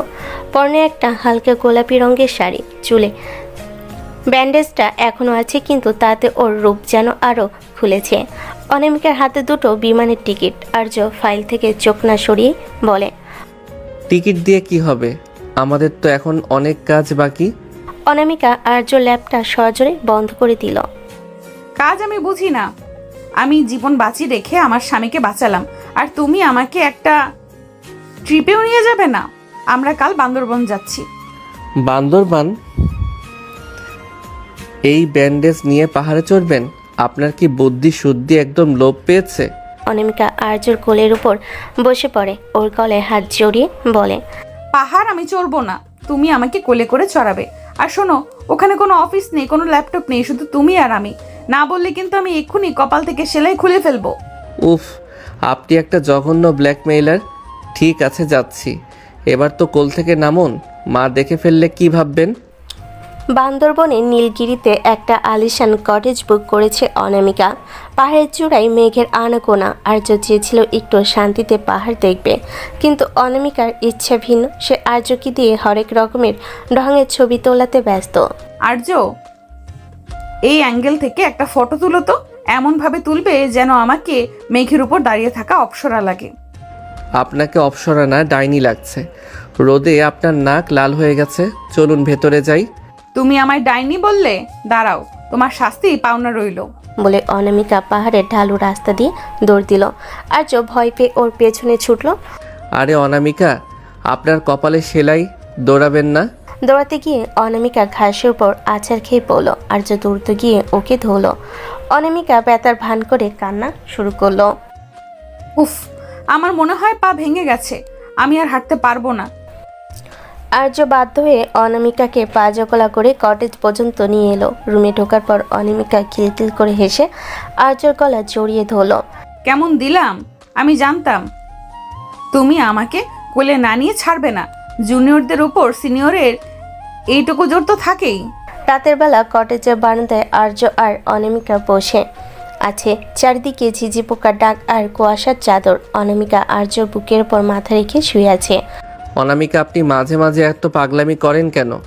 মাঝে মাঝে আমার খুব ভয় হয় আপনাকে নিয়ে। অনামিকা আর্যর চোখের দিকে তাকিয়ে বলে, ভয় পাও না কেন? তুমি আছো না আমাকে সামলানোর জন্য। জানো আর্য, আমি সারা জীবন এমন একজনকেই চেয়েছিলাম যে আমার সব শাসন মুখ বুজে সহ্য করবে, আবার বিপদের সময় বাঘের মতো গর্জে উঠবে। আমি খুব লাকি যে তোমাকে পেয়েছি। অনামিকা আর্যর শার্টের বোতাম নিয়ে খেলা করতে করতে ওর কপালে একটা চুমু দিল। আর্য ভেতরে সেই কাঠখোট্টা ভাবটা গলে জল হয়ে গেল। সে অনামিকাকে শক্ত করে জড়িয়ে ধরল। আমিও হয়তো আপনাকে ছাড়া এত দূর আসতে পারতাম না। আপনার জেদি আমাকে বাঁচিয়ে রেখেছে। অনামিকা এবার আর্য ঠোঁটে আলতো করে কামড় দিল। আর্য শিহরিত হয়ে উঠল। অনামিকা ফিসফিস করে বলল, কাল তো আমাদের বাসর রাতটা ঠিকঠাক হয়নি, কিন্তু আজ কোনো অজুহাত চলবে না। আর্য আর কোনো কথা বলল না। সে অনামিকাকে বিছানায় শুয়ে দিয়ে ওর উপর ঝুঁকে পড়ল। কুয়াশা ঘেরা সে নির্জন পাহাড়ে আর্য আর অনামিকার ভালোবাসা এক অন্য মাত্রায় পৌঁছালো। সিনিয়রের দাপট আর জুনিয়রের তেজ একে অপরের ভেতর বিলীন হয়ে গেল। তাদের শরীরের উত্তাপে যেন পাহাড়ের শীতলতাও হার মানল। দীর্ঘক্ষণ ধরে চলা সেই গভীর ঘনিষ্ঠতায় অনামিকা বারবার আর্যর পিঠে নখ দিয়ে আঁচড় কাটছিল, আর আর্য ওর ঘাড়ে কাছে মুখ লুকিয়ে তপ্ত নিঃশ্বাস ফেলছিল। সকালবেলা আর্য যখন ঘুম ভাঙল, সে দেখল অনামিকা নেই। ও ভয় পেয়ে গেল। বাইরে বেরিয়ে দেখল অনামিকা স্থানীয় পাহাড়িদের সাথে গোল হয়ে বসে মদ তৈরি প্রক্রিয়া দেখছে। অনামিকা, আপনি এখানে কি করছেন? আপনার মাথা কি আসলেও গেছে? অনামিকা একটা বাঁশের গ্লাস হাতে নিয়ে বলে, আর আরে আর্য এসো, এরা বলছে এই ড্রিঙ্কটা খেলে নাকি সব টেনশন দূর হয়ে যায়, একটু ট্রাই করো না। খবরদার, ওটা ছোবেন না। চলুন রুমে চলুন, আমরা আজই ঢাকা ফিরছি। আমি যাব না, আমার পাহাড় ভালো লেগেছে, আমি এখানে ঘর বাঁধবো। ঘর বাঁধবেন? খাবেন কি? পাহাড়ি জুম চাষ করবেন? চলুন বলছি। আর্য জোর করে অনামিকাকে কাঁধে তুলে নিয়ে রুমের দিকে হাঁটা দিল। অনামিকা পা ছুঁড়ে চিৎকার করতে লাগলো, ছাড়ো আমায়, আমি বড়, আমি সিনিয়র, তুমি আমাকে এভাবে কাঁধে নিতে পারো না। আর যদি বস তার হাজবেন্ডের উপর ডমিনেট করে? সিনিয়রের মেয়াদ শেষ, এখন থেকে সব আমার হুকুমে চলবে। ঢাকায় ফেরার পর আর্য আর অনামিকা যখন একসাথে অফিসে ঢুকলো, সবাই অবাক। আর্য এখন অনামিকার অফিসের শুধু স্বামী নয়, সে এখন বোর্ড অফ ডিরেক্টরসের চেয়ারম্যান। অনামিকা নিজের কেবিনে বসে ফাইল দেখছিল। আর্য ঢুকে ওর চেয়ারটা ঘুরিয়ে দিল। ম্যাডাম, আজ থেকে অফিসে একটা নতুন নিয়ম চালু হয়েছে। কোনো বস তার স্টাফের ওপর ডমিনেট করতে পারবে না। আর যদি বস তার হাজবেন্ডের উপর ডমিনেট করে? তবে হাজব্যান্ড তাকে এই কেবিনেই লক করে রোম্যান্স করবে। অনামিকা হেসে আর্য টাই ধরে টেনে ওর কাছে টেনে নিল। ঠিক তখনই অর্ণবের ফোন এলো জেলখানা থেকে। অনামিকার মুখটা শক্ত হয়ে গেল। আর্য ফোন কেটে দিল। ওদের চ্যাপ্টার ক্লোজ অনামিকা, এখন শুধু আমরা আর আমাদের ভবিষ্যৎ। অনামিকা আর্যকে জড়িয়ে ধরে টুকরে কেঁদে উঠল। আর্যকে সান্ত্বনা দিয়ে নিজের বুকে আগলে রাখলো। সে জানলো এই তেজি সিনিয়র মেয়েটা আসলে ভেতরে ভেতরে খুব নরম, যাকে আগলে রাখার দায়িত্ব এখন শুধুই আর্যর। সকালবেলা আর্য আয়নার সামনে দাঁড়িয়ে টাই বাঁধছিল। আয়নায় দেখলো অনামিকা দরজায় হেলান দিয়ে দাঁড়িয়ে দুষ্টু হাসছে। ওর হাতে আর্য ফোনের চার্জার। চার্জারটা দিন অনামিকা, অফিসে দেরি হয়ে যাচ্ছে। আজ একটা বড় ফরেন ক্লায়েন্টের সাথে মিটিং আছে। অনামিকা চার্জের তারটা আঙ্গুলে প্যাঁচাতে প্যাঁচাতে আর্যর কাছে এসে বলে, মিটিং তো দুপুর 1টায়, এখন মাত্র 10টা বাজে। এত তাড়াতাড়ি অফিসে গিয়ে কার সাথে ফ্লার্ট করার প্ল্যান করছো শুনি? তোমার এই নতুন সেক্রেটারি মেয়েটার সাথে? হ্যাঁ, সেক্রেটারি মেয়েটা আপনার নিজের অ্যাপয়েন্ট করা, আর আমি ওখানে কাজ করতে যাই, প্রেম করতে নয়। চার্জার দিন। দেব, যদি তুমি আমার একটা শর্ত মানো। আজ অফিসে তুমি আমার কেবিনে বসে কাজ করবে, আমি সিসিটিভিতে সারাক্ষণ তোমাকে দেখতে চাই। আপনি কি পাগল? অফিসের লোক হাসাহাসি করবে, আমি আপনার আঁচল ধরা স্বামী হয়ে থাকতে পারবো না। দিন বলছি।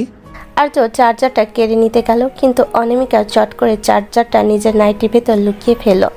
আর্য থমকে গেল। অনামিকা ভ্রু নাচিয়ে বলল, নাও, হিম্মত থাকলে বের করে নাও।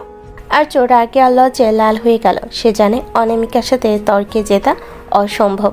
সে কোনো কথা না বলে ঘর থেকে বেরিয়ে যেতে চাইল। অনামিকা পেছন থেকে জড়িয়ে ধরে খিলখিল করে হেসে উঠল। আরে রাগ করো কেন? তুমি রাগলে তো তোমাকে আরো কিউট লাগে।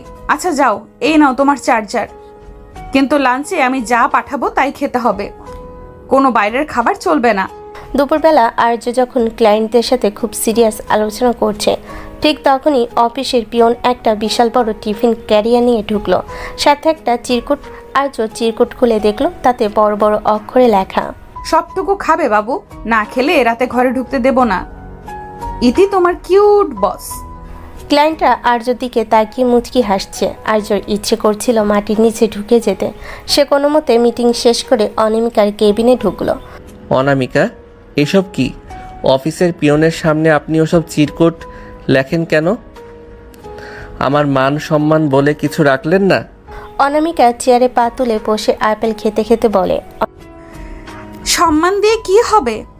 পেট ভরাটাই আসল। আর শোনো, আজ রাত্রে আমাদের বাড়িতে একটা ছোট্ট পার্টি আছে।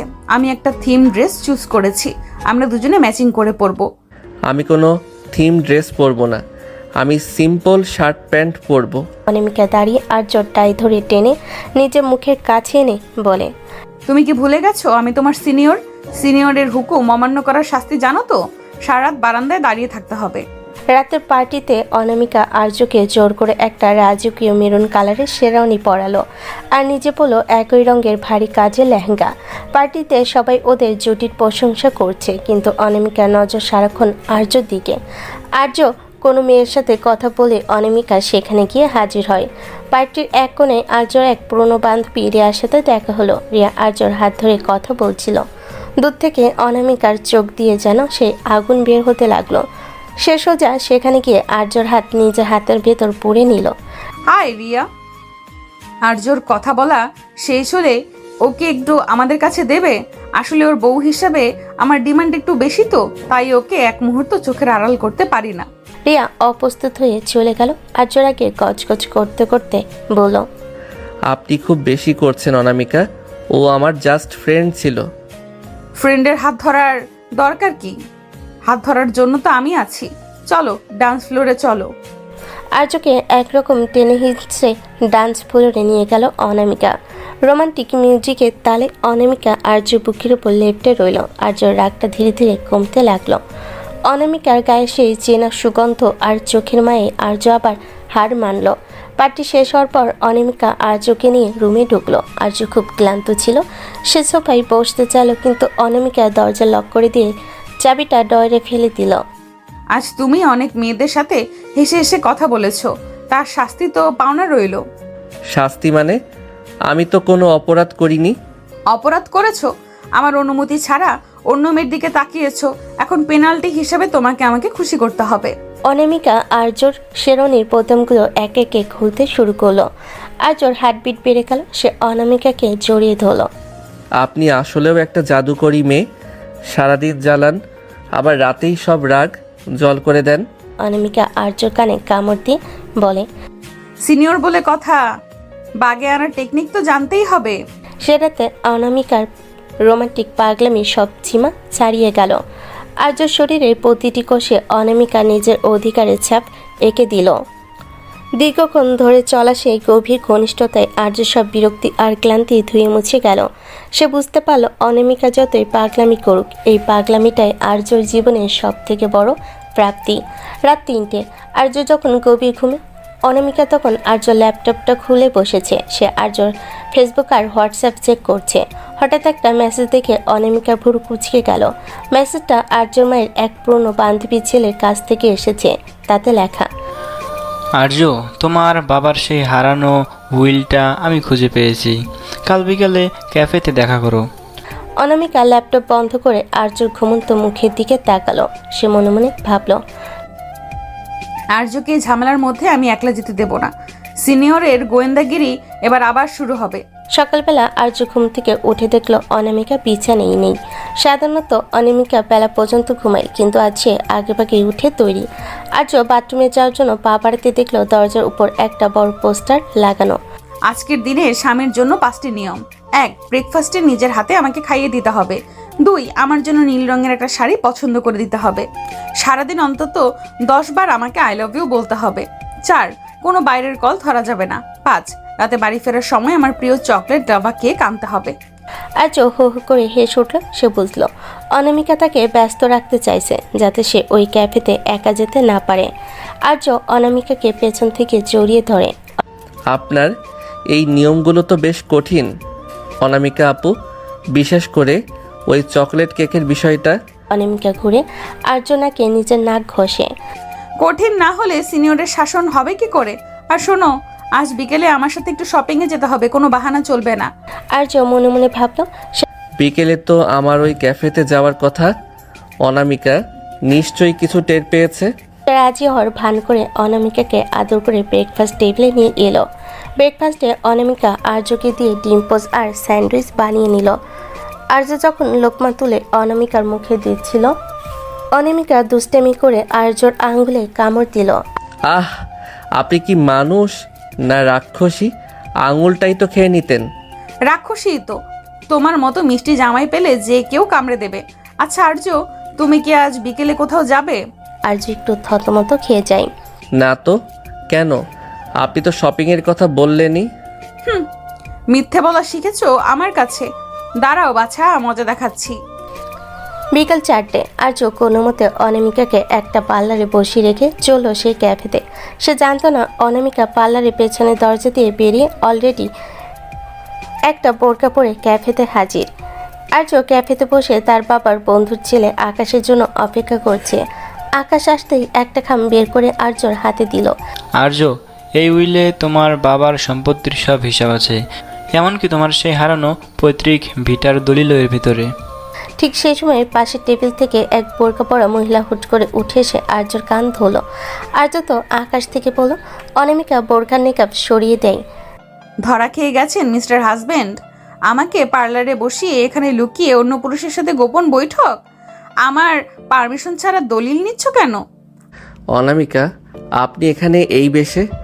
আপনি কি আমাকে স্পাই করছেন? ভাবি তো বেশ স্মার্ট আর্য, তোকে তো এক মুহূর্তের জন্য ছাড়ছে না। আপনি চুপ করুন। আর আর্য, চলো বাসায়। সিনিয়রের চোখ ফাঁকি দেওয়ার অত সহজ না। বাসায় ফেরার পর আর্য আর অনামিকার সাথে একচোট ঝগড়া হলো। আর্য মেজাজ খারাপ হলো। অনামিকা তাকে বিশ্বাস করেনি। আপনি আমার পার্সোনাল স্পেসে কেন ঢুকছেন অনামিকা? আমার বাবার উইলের ব্যাপার আমি হ্যান্ডেল করতে পারি। আমি শুধু তোমাকে প্রোটেক্ট করতে চেয়েছিলাম আর্য। অর্ণবার দিগন্ত শিকদার এখনো তলে তলে কলকাঠি নাড়ছে। আমি তোমাকে একলা ছাড়তে ভয় পাই। অনামিকার কান্না দেখে আর্যর রাগ পানি হয়ে গেল। সে অনামিকাকে কাছে টেনে নিল। অনামিকা আর্যর বুকের বোতাম খুলতে খুলতে বলল, শাস্তি হিসেবে আজ তোমাকে নীল শাড়িটা আমাকে পরিয়ে দিতে হবে। আর উইলের ফাইলটা আমি কাল চেক করব। আর্য হেসে দিল। সে আলমারি থেকে নীল শাড়ি বের করে অনামিকাকে পরিয়ে দিতে শুরু করলো। শাড়ি পরানোর ওসিলায় আর্য অনামিকার উন্মুক্ত কোমরে হাত রাখতে অনামিকা শিউরে উঠল। শাড়ি পরানো তো অনেক কঠিন কাজ, এর জন্য তো একটা বড় পুরস্কার পাওয়া উচিত। পুরস্কার তো পাবেই, তবে আগে কুচিগুলো ঠিক করো। আর্য অনামিকাকে নিজের কাছে টেনে নিয়ে নিবিড়ভাবে কিস করতে লাগলো। নীল শাড়িতে অনামিকাকে তখন নীলপরির মতো লাগছিল। সেই রাতে উইলের রহস্য ছাপিয়ে জয় হলো ওদের ভালোবাসার। আর্য বুঝতে পারলো অনামিকা যতই পাগলামি করুক, ওর এই গোয়েন্দাগিরির পেছনে আছে আর্যকে হারানোর ভয়ে। পরদিন সকালে আর্য আর অনামিকা মিলে উইলটা খুলো। সেখানে লেখা ছিল, আমার সম্পত্তির অর্ধেক আর্যর আর বাকি অর্ধেক সেই মেয়ের যে আর্যকে তার সব বিপদে আগলে রাখবে এবং যাকে আর্য মন থেকে ভালোবাসবে। অনামিকা উইলটা পরে হাসতে হাসতে বিছানায় গড়াগড়ি খেতে লাগলো। দেখেছো, তোমার বাবাও জানতেন আমি আসব। এখন তো আমি অফিসিয়ালি তোমার অর্ধেক সম্পত্তির মালকিন। এখন থেকে তোমার সব টাকা আমার। টাকা তো আপনারই ছিল অনামিকা ম্যাম, আপনি তো জোর করে আমাকেই কিনে নিয়েছেন। কিনে নিয়েছি মানে?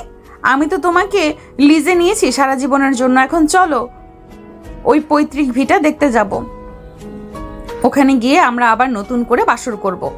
সকালবেলা আর্য তৈরি হয়ে জিপ গাড়িতে উঠতে যাবে। ঠিক তখনই অনামিকা রাজকীয় এক সাজে বারান্দা এসে দাঁড়ালো। পরনে লাল পাড় সাদা শাড়ি, কপালে বড় লাল টিপ আর হাতে এক গুচ্ছ কাছের চুড়ি। ওকে দেখে মনে হচ্ছে 80 দশকের কোনো বনেদি বাড়ির বউ।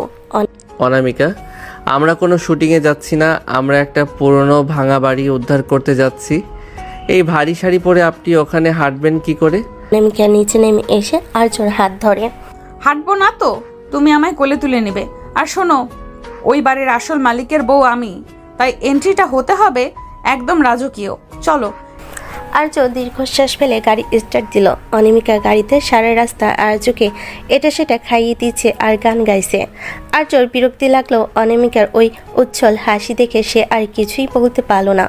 পুরান ঢাকার সেই সংকীর্ণ গলির ভেতরে গাড়িটা, চারিদিকে লতাপাতা আর শ্যাওলা জমে আছে। গেটের সামনে আসতেই দেখা গেল দুজন লাঠিয়াল গাড়িটা পাহারা দিচ্ছে। ওরা দিগন্ত শিকদারের পুরনো লোক।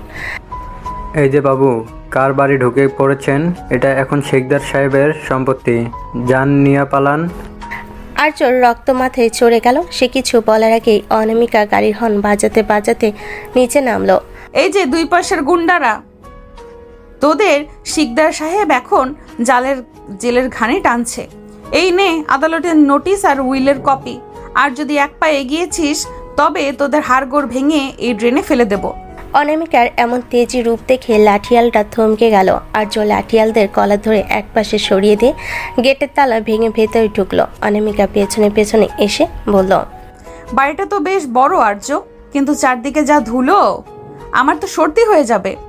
আমি বলেছিলাম না আপনাকে আসতে হবে না, এখন দাঁড়িয়ে থাকুন, আমি ভেতরটা চেক করে আসছি। কাভি নেহি, আমি তোমাকে একলা ছাড়ছি না। বাড়ির ভেতরে ঢুকে আর্য সোজা তার বাবার লাইব্রেরি ঘরে গেল। পুরনো আস্তরণ সরাতে এক গোপন লকার দেখতে পেল। আর্য পাসওয়ার্ড দেওয়ার চেষ্টা করছে কিন্তু খুলছে না। অনামিকা আর্যর কাঁধে থুতনি রেখে বলে, পাসওয়ার্ড কি তোমার জন্ম তারিখ নাকি তোমার মার? সব ট্রাই করেছি, হচ্ছে না। আমার বিয়ের তারিখটা দিয়ে দেখো তো। তোমার বাবা হয়তো জানতে নেই পাসওয়ার্ডটা শুধু তোমার বউই খুলতে পারবে। আর্য হেসে অনামিকার কথা মতো ওদের বিয়ের তারিখ প্রেস করলো। টুম করে শব্দ হয়ে লকারটা খুলে গেল। আর্য আর অনামিকা দুজনে স্তম্ভিত। ভেতরে এক গাদা সোনার গহনা আর একটা ডায়েরিতে লেখা আছে দিগন্ত শিকদার কিভাবে আর্যর বাবার খাবারে বিষ মিশিয়েছিল এবং অর্ণব কিভাবে সে ডিলটা সাকসেসফুল করেছিল। আর্য ডায়েরিটা বুকে চেপে ধরে। পেয়েছি, আজ আমার বাবার খুনের সব প্রমাণ আমার হাতে। দিগন্ত আর অর্ণব এবার আর রক্ষা পাবে না। অনামিকা আর্যর হাত শক্ত করে ধরল। ওর চোখেও জল। আমি সাথে আছি আর্য, সব সময়। হঠাৎ অনামিকার মুড চেঞ্জ হয়ে গেল। সে আর্যর দিকে তাকিয়ে বলল, আচ্ছা আর্য, এই লাইব্রেরিটা বেশ রোমান্টিক না? চারদিকে পুরনো বইয়ের ঘ্রাণ আর আবছা আলো। একটা কিস করো না। অনামিকা, আমরা এখানে খুনের প্রমাণ খুঁজছি আর আপনার মাথায় কিস ঘুরছে। খুনের প্রমাণ তো পেয়ে গেছো, এখন একটু বউয়ের খেয়াল রাখো। দেখো ধুলায় তোমার শাড়িটা নষ্ট হয়ে গেছে। অনামিকা আর্যর সাথে কলা ধরে নিচের দিকে টেনে নিল। আর্য আর নিজেকে সামলাতে পারল না। সেই ধুলোমাখা পূর্ণ লাইব্রেরিতে বাবার স্মৃতিমাখা ঘরের মাঝখানে সে অনামিকার ঠোঁটে নিবিড়ভাবে হারিয়ে গেল। স্নেহরে সেই জেদি ভালোবাসা আর্য সব দুঃখ ভুলিয়ে দিল। আর্য সন্ধ্যায় ঠিক করলো তারা আজ রাতে বাড়িটা পরিষ্কার করে এখানে থাকবে। মাকেও ফোন করে জানিয়ে দিল। অনামিকা নিজের হাতে একটা ঘর পরিষ্কার করলো। সে মোমবাতি জ্বালিয়ে সারা ঘর সাজালো। বিদ্যুৎ নেই এখানে, আপনি মোমবাতি জ্বালিয়ে বসে আছেন। বিদ্যুৎ দিয়ে কি হবে? আজ আমরা মোমবাতির আলোয় ডিনার করব। আর শোনো, আজ কিন্তু আমি মেঝেতে ঘুমাবো না, তুমি আমাকে তোমার কোলের উপর নিয়ে বসে থাকবে। আপনি আসলেই একটা পাগলি। আচ্ছা ঠিক আছে, আপনার কথাই সই। আজও মেঝেতে একটা চাদর বিছালো। অনামিকা আর্য বুকে মাথা রেখে শুয়ে পড়ল। বাইরে ঝিঝিপকার ডাক আর ভেতরে মোমবাতির আলো। অনামিকা আর্যর আঙ্গুল নিয়ে খেলতে খেলতে বলল, আর যে বাড়িটা আমরা আবার আগের মতো করব। এখানে আমাদের ছোট ছোট বাচ্চারা খেলবে। আর্য অনামিকার কপালে চুমু দিয়ে বলে, বাচ্চাদের কথা পরে হবে, আগে এই সিনিয়র বউকে সামলাই। আর্য অনামিকাকে নিজেদের সাথে পিষে ধরল। সেই রাতে পুরনো প্রাসাদের দেওয়ালে দেওয়ালে অনুরণিত হলো ওদের ভালোবাসার শব্দ। অনামিকার আদিম নেশা আর আর্য দীর্ঘদিনে জমে থাকা আবেগ এক হয়ে মিশে গেল। দীর্ঘক্ষণ ধরে চলা সেই ঘনিষ্ঠতায় অনামিকা বারবার আর্য নাম ধরে ডাকছিল, যেন সে আর্যকে নিজের আত্মার ভেতর গেঁথে নিতে চায়। ভোরবেলা যখন আর্যর ঘুম ভাঙল, সে দেখল গেটের বাইরে কয়েকটা কালো গাড়ি এসে দাঁড়িয়েছে। গাড়ি থেকে নামলো দিগন্ত শিকদারের সেই বড় ছেলে, যে বিদেশ থেকে ফিরেছে তার বাবার প্রতিশোধ নিতে। অনামিকা তৈরি হয়ে নিন, আসল লড়াই এবার শুরু হতে যাচ্ছে। অনামিকা চোখ মুছে শাড়ির আঁচলটা কোমরে শক্ত করে বাঁধল। আমি রেডি আর্য, সিনিয়রের সামনে দিয়ে যেতে হলে ওদের আগে আমাদের সাথে লড়তে হবে। গেটের বাইরে কালো গাড়ির পহর দেখে আর্য দ্রুত ডায়েরিটা নিজের হুডির ভেতর লুকিয়ে নিল। অনামিকা তখন ওর অগোছালো শাড়িটা ঠিক করে আর্যর পাশে এসে দাঁড়িয়েছে। ওর চোখে এখন আর সেই রোমান্টিক নেশানেই আছে শিকারী বাঘিনী ক্ষিপ্ততা। অনামিকা, আপনি পেছনের দরজা দিয়ে বের হয়ে যান। জাওয়াদ খুব বিপজ্জনক, ও ওর বাবার চেয়েও নিষ্ঠুর। একদম চুপ, আমি তোমাকে আগেও বলেছি সিনিয়রের সাথে কোনো জুনিয়র বলি হতে পারে না। আমি কোথাও যাচ্ছি না, চলো দেখি ওই বিলেতি কুত্তা কত বড় শিকারী। জাওয়াদের হাতে একটা বেসবল ব্যাট। সে সশব্দে দরজার লাথি মেরে ভেতরে ঢুকলো। পেছনে তার 1 ডজন সশস্ত্র গোন্ডা। বাহ, চমৎকার রোমান্টিক জায়গা তো বেছে নিয়েছো আর্য। তা বাবা, ডায়েরিটা কি আজ বাসর রাতের গল্প হিসেবে পড়বে বলে ঠিক করেছো? ডায়েরিটা তোর বাবার পাপের দলিল জাওয়াত। এটা এখন পুলিশের হাতে যাবে। তুই এখান থেকে ফিরে যা, নয়তো তোর কপালেও তোর বাবার মতো জেলের ভাত জুটবে। পুলিশ? পুলিশ আসার আগে এই পুরনো বাড়ির তোর এই সুন্দরী বইয়ের খবর হবে। ডায়েরিটা দে, নয়তো তোর সামনেই অনামিকাকে তুলে নিয়ে যাব। জাওয়াদের এই নোংরা কথা শুনে আর্য রক্ত মাথায় চড়ে গেল, কিন্তু আর্য কিছু করার আগেই অনামিকার সামনে এগিয়ে গেল। অনামিকা হুট করে ওর শাড়ির আঁচলটা কোমরে 1 পাক দিয়ে ভালো করে খুঁট দিয়ে বাঁধলো। তারপর হাতের কাছে চুড়িগুলো ঝনঝন করে ভেঙে ফেলল। এই যে লন্ডনী বাদর, তোমার সাহস তো কম না। আমার সামনে দাঁড়িয়ে আমার হাজবেন্ডকে থ্রেট দিচ্ছ আর আমাকে তুলে দিবি? আয় দেখি তোর কত জোর। অনামিকা হুট করে লাইব্রেরি কোণ থেকে একটা পুরনো পিতলের ফুলদানি তুলে জাওয়াদের দিকে ছুঁড়ে মারল। জাওয়াদ মাথা সরিয়ে নিল। ফুলদানিটা তার এক গোন্ডার নাকে লাগলো। অনামিকা, আপনি এটা কি করলেন? দাঁড়িয়ে থাকো না আর্য, মার শুরু করো। আমি ডান দিক সামলাচ্ছি, তুমি বাম দিক। আর্য আর দেরি করলো না। সে একটা কাঠের চেয়ার ভেঙে জাওয়াদের গুন্ডাদের উপর ঝাঁপিয়ে পড়ল। আর্যর খুশি আর লাথিতে গুন্ডারা ধরাশায়ী হতে শুরু করলো। অন্যদিকে অনামিকা কোনো অংশে কম নয়। সে লঙ্কার গুঁড়ো, যা সে সবসময় ব্যাগে রাখে, বের করে জাওয়াদের চোখে স্প্রে করে দিল। জাওয়াদ চোখ চেপে ধরে চিৎকার করে, আহ, আমার চোখ! শয়তান মেয়ে, তোকে আমি ছাড়বো না। ছাড়বি না মানে? আগে চোখে পানি দে, তারপর কথা বলিস। অনামিকা একটা পুরনো ভারী হারিকেন দিয়ে জাওয়াদের পিঠে সজোরে আঘাত করলো। জাওয়াদ মাটিতে পড়ে কুঁকড়ে গেল। পুরো ঘর তখন রণক্ষেত্রে পরিণত হয়েছে। আর্য শেষ গুন্ডাটাকে জানালার কাছ দিয়ে বাইরে ফেলে দিয়ে হাঁপাতে হাঁপাতে অনামিকার কাছে এলো। অনামিকার কপালে ঘাম, শাড়ির 1 পাশ ছিঁড়ে গেছে, কিন্তু ওর মুখে জয়ের হাসি। আর্য অনামিকাকে জড়িয়ে ধরে। আপনি তো আসলেও রণচণ্ডী। আমি তো জানতাম আপনি শুধু বকবক করতে পারেন। বকবক তো করি, তবে দরকারে মানুষের হাড়ও চিবাই। এখন ওই জাওয়াদকে বেঁধে ফেলো। আর্য জাওয়াদকে দড়ি দিয়ে চেয়ারের সাথে বাঁধল। ঠিক তখন পুলিশের সাইরেন শোনা গেল। আর্য সেই গোপন সোর্স পুলিশ নিয়ে হাজির হয়েছে। জাওয়াদ আর তার দলবলকে পুলিশ ভ্যানে তোলা হলো। পুলিশ চলে যাওয়ার পর আর্য আর অনামিকা বিধ্বস্ত অবস্থায় সেই লাইব্রেরি মেঝেতে বসে পড়ল।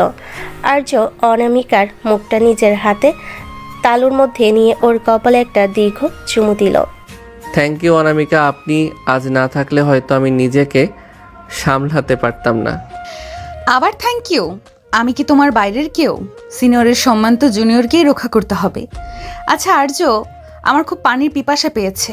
আর্য উঠে পানি আনতে যাচ্ছিল, কিন্তু অনামিকা ওর হাত টেনে আবারও নিচে বসিয়ে দিল। পানির চেয়েও বড় একটা ডিমান্ড আছে। আজ তুমি আমায় কথা দিয়েছিলে না, এই বাড়িতে আমরা আবার বাসর করব? কাজ তো শেষ, এখন কথা রাখো। এই অবস্থায় আপনার গায়ে তো ধুলোবালি, কপালে চোট। ধুলোবালি সই, আজ এই বিজয়ের রাতে আমি তোমাকে 1 মুহূর্তের জন্য ছাড়বো না। আর্য অনামিকাকে কোলে তুলে নিয়ে সে পরিষ্কার করা রুমটাতে এলো। মোমবাতিগুলো তখনও জ্বলছিল। আর্য অনামিকাকে বিছানায় শুয়ে দিয়ে ওর ভেজা চুলে ঘ্রাণ নিল। অনামিকা আর্যর সাথে বোতাম খুলতে খুলতে বলল, আর্য, এখন থেকে এই বাড়িটা হবে আমাদের ভালোবাসার দুর্গ। এখানে কেউ আমাদেরকে ডিস্টার্ব করতে পারবে না। আর্য অনামিকার ঠোঁট জোড়া নিজে দখলে নিয়ে নিল। সেই রাতে ঝগড়া, মারামারি আর প্রতিশোধের সব তিক্ততা ধুয়ে মুছে গেল ওদের উষ্ণ মিলনে। অনামিকা আর্যর পিঠের উপর নখ দিয়ে গভীর আঁচড় কাটছিল, আর আর্যর উন্মুক্ত ঘাড়ে নিজের অস্তিত্বের ছাপ এঁকে দিচ্ছিল। দীর্ঘক্ষণ ধরে চলা সেই গভীর ঘনিষ্ঠতায় অনামিকা বারবার ফিসফিস করে বলছিল, তুমি শুধু আমার আর্য, চিরকালের জন্য শুধু আমার। পরদিন সকালে সূর্য যখন উঠল, আর্য দেখল অনামিকা শান্ত শান্তিতে ওর বুকে মাথা রেখে ঘুমাচ্ছে। আর্য মনে মনে ভাবল, এই সিনিয়র মেয়েটা আমার জীবনটাকে নরক বানাতে চেয়েছিল, কিন্তু ওই এখন আমার স্বর্গ। আর্যর অনামিকার জীবনে এখন সব ঝামেলা শেষ, কিন্তু অনামিকার মাথায় তখন নতুন ভূত চাপে। তখন শান্তি মানে এক কাল্পনিক শব্দ।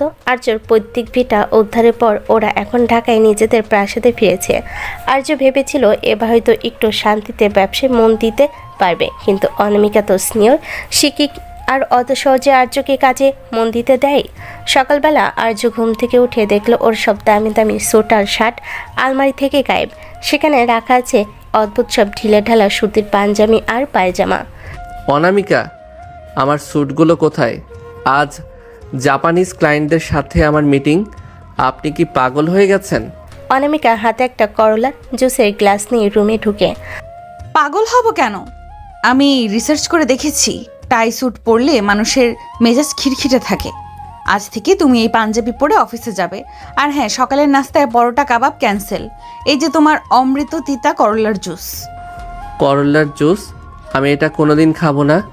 আপনি নিজে খেয়ে দেখুন ওটা কতটা বিষাক্ত। সিনিয়রের হুকুম। আজ থেকে তোমার হেলথ আমি কন্ট্রোল করব। তুমি দিন দিন খুব ফর্সা আর কিউট হয়ে যাচ্ছ। বাইরের মেয়েরা নজর দেয়। তিতা খেলে গায়ের রং একটু চাপা হবে, তখন আমার টেনশন কমবে। হে আল্লাহ, নজর লাগার ভয়ে কেউ স্বামীকে তিতা খাওয়ায়? অনামিকা, আপনি দিন দিন মেন্টাল হয়ে যাচ্ছেন। দুপুরবেলা অনামিকা হুট করে অফিস হাজির। আর্যর কেবিনে দেখলো আর্যর সেক্রেটারির জন্য ওর জন্য কফি নিয়ে এসেছে। অনামিকা চিল্লানি শুরু করলো, এই যে মিস, কফি নিয়ে আসছো কেন? জানো না আর্যর ক্যাফেন নিষেধ? যাও এক গ্লাস ডাবের পানি নিয়ে আসো। আর আর্য, চলো আজ আমরা লাঞ্চ বাইরে করব না, আমি তোমার জন্য নিজ হাতে রান্না করে এনেছি। আর্য ভয়ে ঢোক গেল, কারণ অনামিকা জীবনে কোনোদিন ডিম ভাজিও ঠিকমতো করেনি। টিফিন ক্যারিয়ার খুলতে দেখা গেল গোটা গোটা আস্ত আলু আর কাঁচামরিচ দিয়ে একটা তরকারি, যা দেখতে অনেকটা মহাপোলাওয়ের মতো। অনামিকা, এটা কি? আলুগুলো তো সেদ্ধই হয়নি। অনামিকা চামচ দিয়ে আর্যর মুখে জোর করে ঢুকিয়ে দিল। কাঁচা সবজিতে ভিটামিন বেশি, চিবিয়ে খাও, তোমার হাড় শক্ত হবে। আর্য কোনো মতে গিলল আর মনে মনে ভাবল, দিগন্ত শিকদারের মায়ের চেয়েও এই রান্না অনেক বেশি যন্ত্রণাদায়ক। রাতে আর্য খুব ক্লান্ত হয়ে ল্যাপটপে কাজ করছিল। অনামিকা এসেও হুট করে ল্যাপটপটা কেড়ে নিয়ে খাটের তলে ছুঁড়ে দিল। আরে, আমার জরুরি প্রেজেন্টেশন ছিল ওটা। কোনো প্রেজেন্টেশন চলবে না, আজ আমাদের মুভি নাইট। আমরা হিমশৈল মুভিটা দেখব। ওটা তো একটা স্যাড মুভি, আপনি তো সারাক্ষণ কাঁদবেন। কাঁদলে তুমি আমায় মুছিয়ে দেবে। আর শোনো, মুভি দেখার সময় তুমি আমাকে পিঠে চড়িয়ে সারা ঘর ঘুরবে। আপনি কি ছোট বাচ্চা? আমি ঘোড়া হব কেন? জুনিয়র হিসেবে সিনিয়রের মনোরঞ্জন করা তোমার দায়িত্ব না? ওঠো বলছি। অগত্যা আর্য অনামিকাকে পিঠে নিয়ে সারা ঘর ঘুরল। অনামিকা ওর কান টানছে আর হাসছে। একসময় আর্য ক্লান্ত হয়ে বিছানায় ধপাস করে পড়ল। অনামিকা ওর ওপর চড়ে বসেও ওর পাঞ্জাবির বোতামগুলো খুলতে লাগলো। অনামিকা, প্লিজ, আজ খুব টায়ার্ড, কাল অফিস আছে। অনামিকা আর্যনাকে একটা কামড় দিয়ে বলল, অফিস তো রোজই থাকে, কিন্তু সিনিয়রের ডিমান্ড তো রোজ পূরণ হয় না। আজ তোমার নিস্তার নেই। অনামিকা আর্য বুকের পশম নিয়ে খেলা করতে করতে ওর ঠোঁট নিবিড়ভাবে মিশে গেল। আর্য সব ক্লান্তি নিমিষেই উবে গেল। অনামিকার সেই মাদকতাময় পাগলামিতে আর্য নিজেকে সঁপে দিল। ঘরের এসি তখন 16 ডিগ্রিতে, কিন্তু ওদের শরীরে উত্তাপে যেন ঘরটা জ্বলছে। আর্য, তুমি কি জানো, তুমি যখন রাগ করো তখন তোমাকে আরো বেশি ভালোবাসতে ইচ্ছে করে। আমি জানি, আপনার এই পাগলামি না থাকলে আমার জীবনটা একদম পাঞ্চে হয়ে যেত। আপনি আমার সেই দজ্জাল সিনিয়র, যাকে ছাড়া আমি এক মুহূর্তও চলতে পারি না।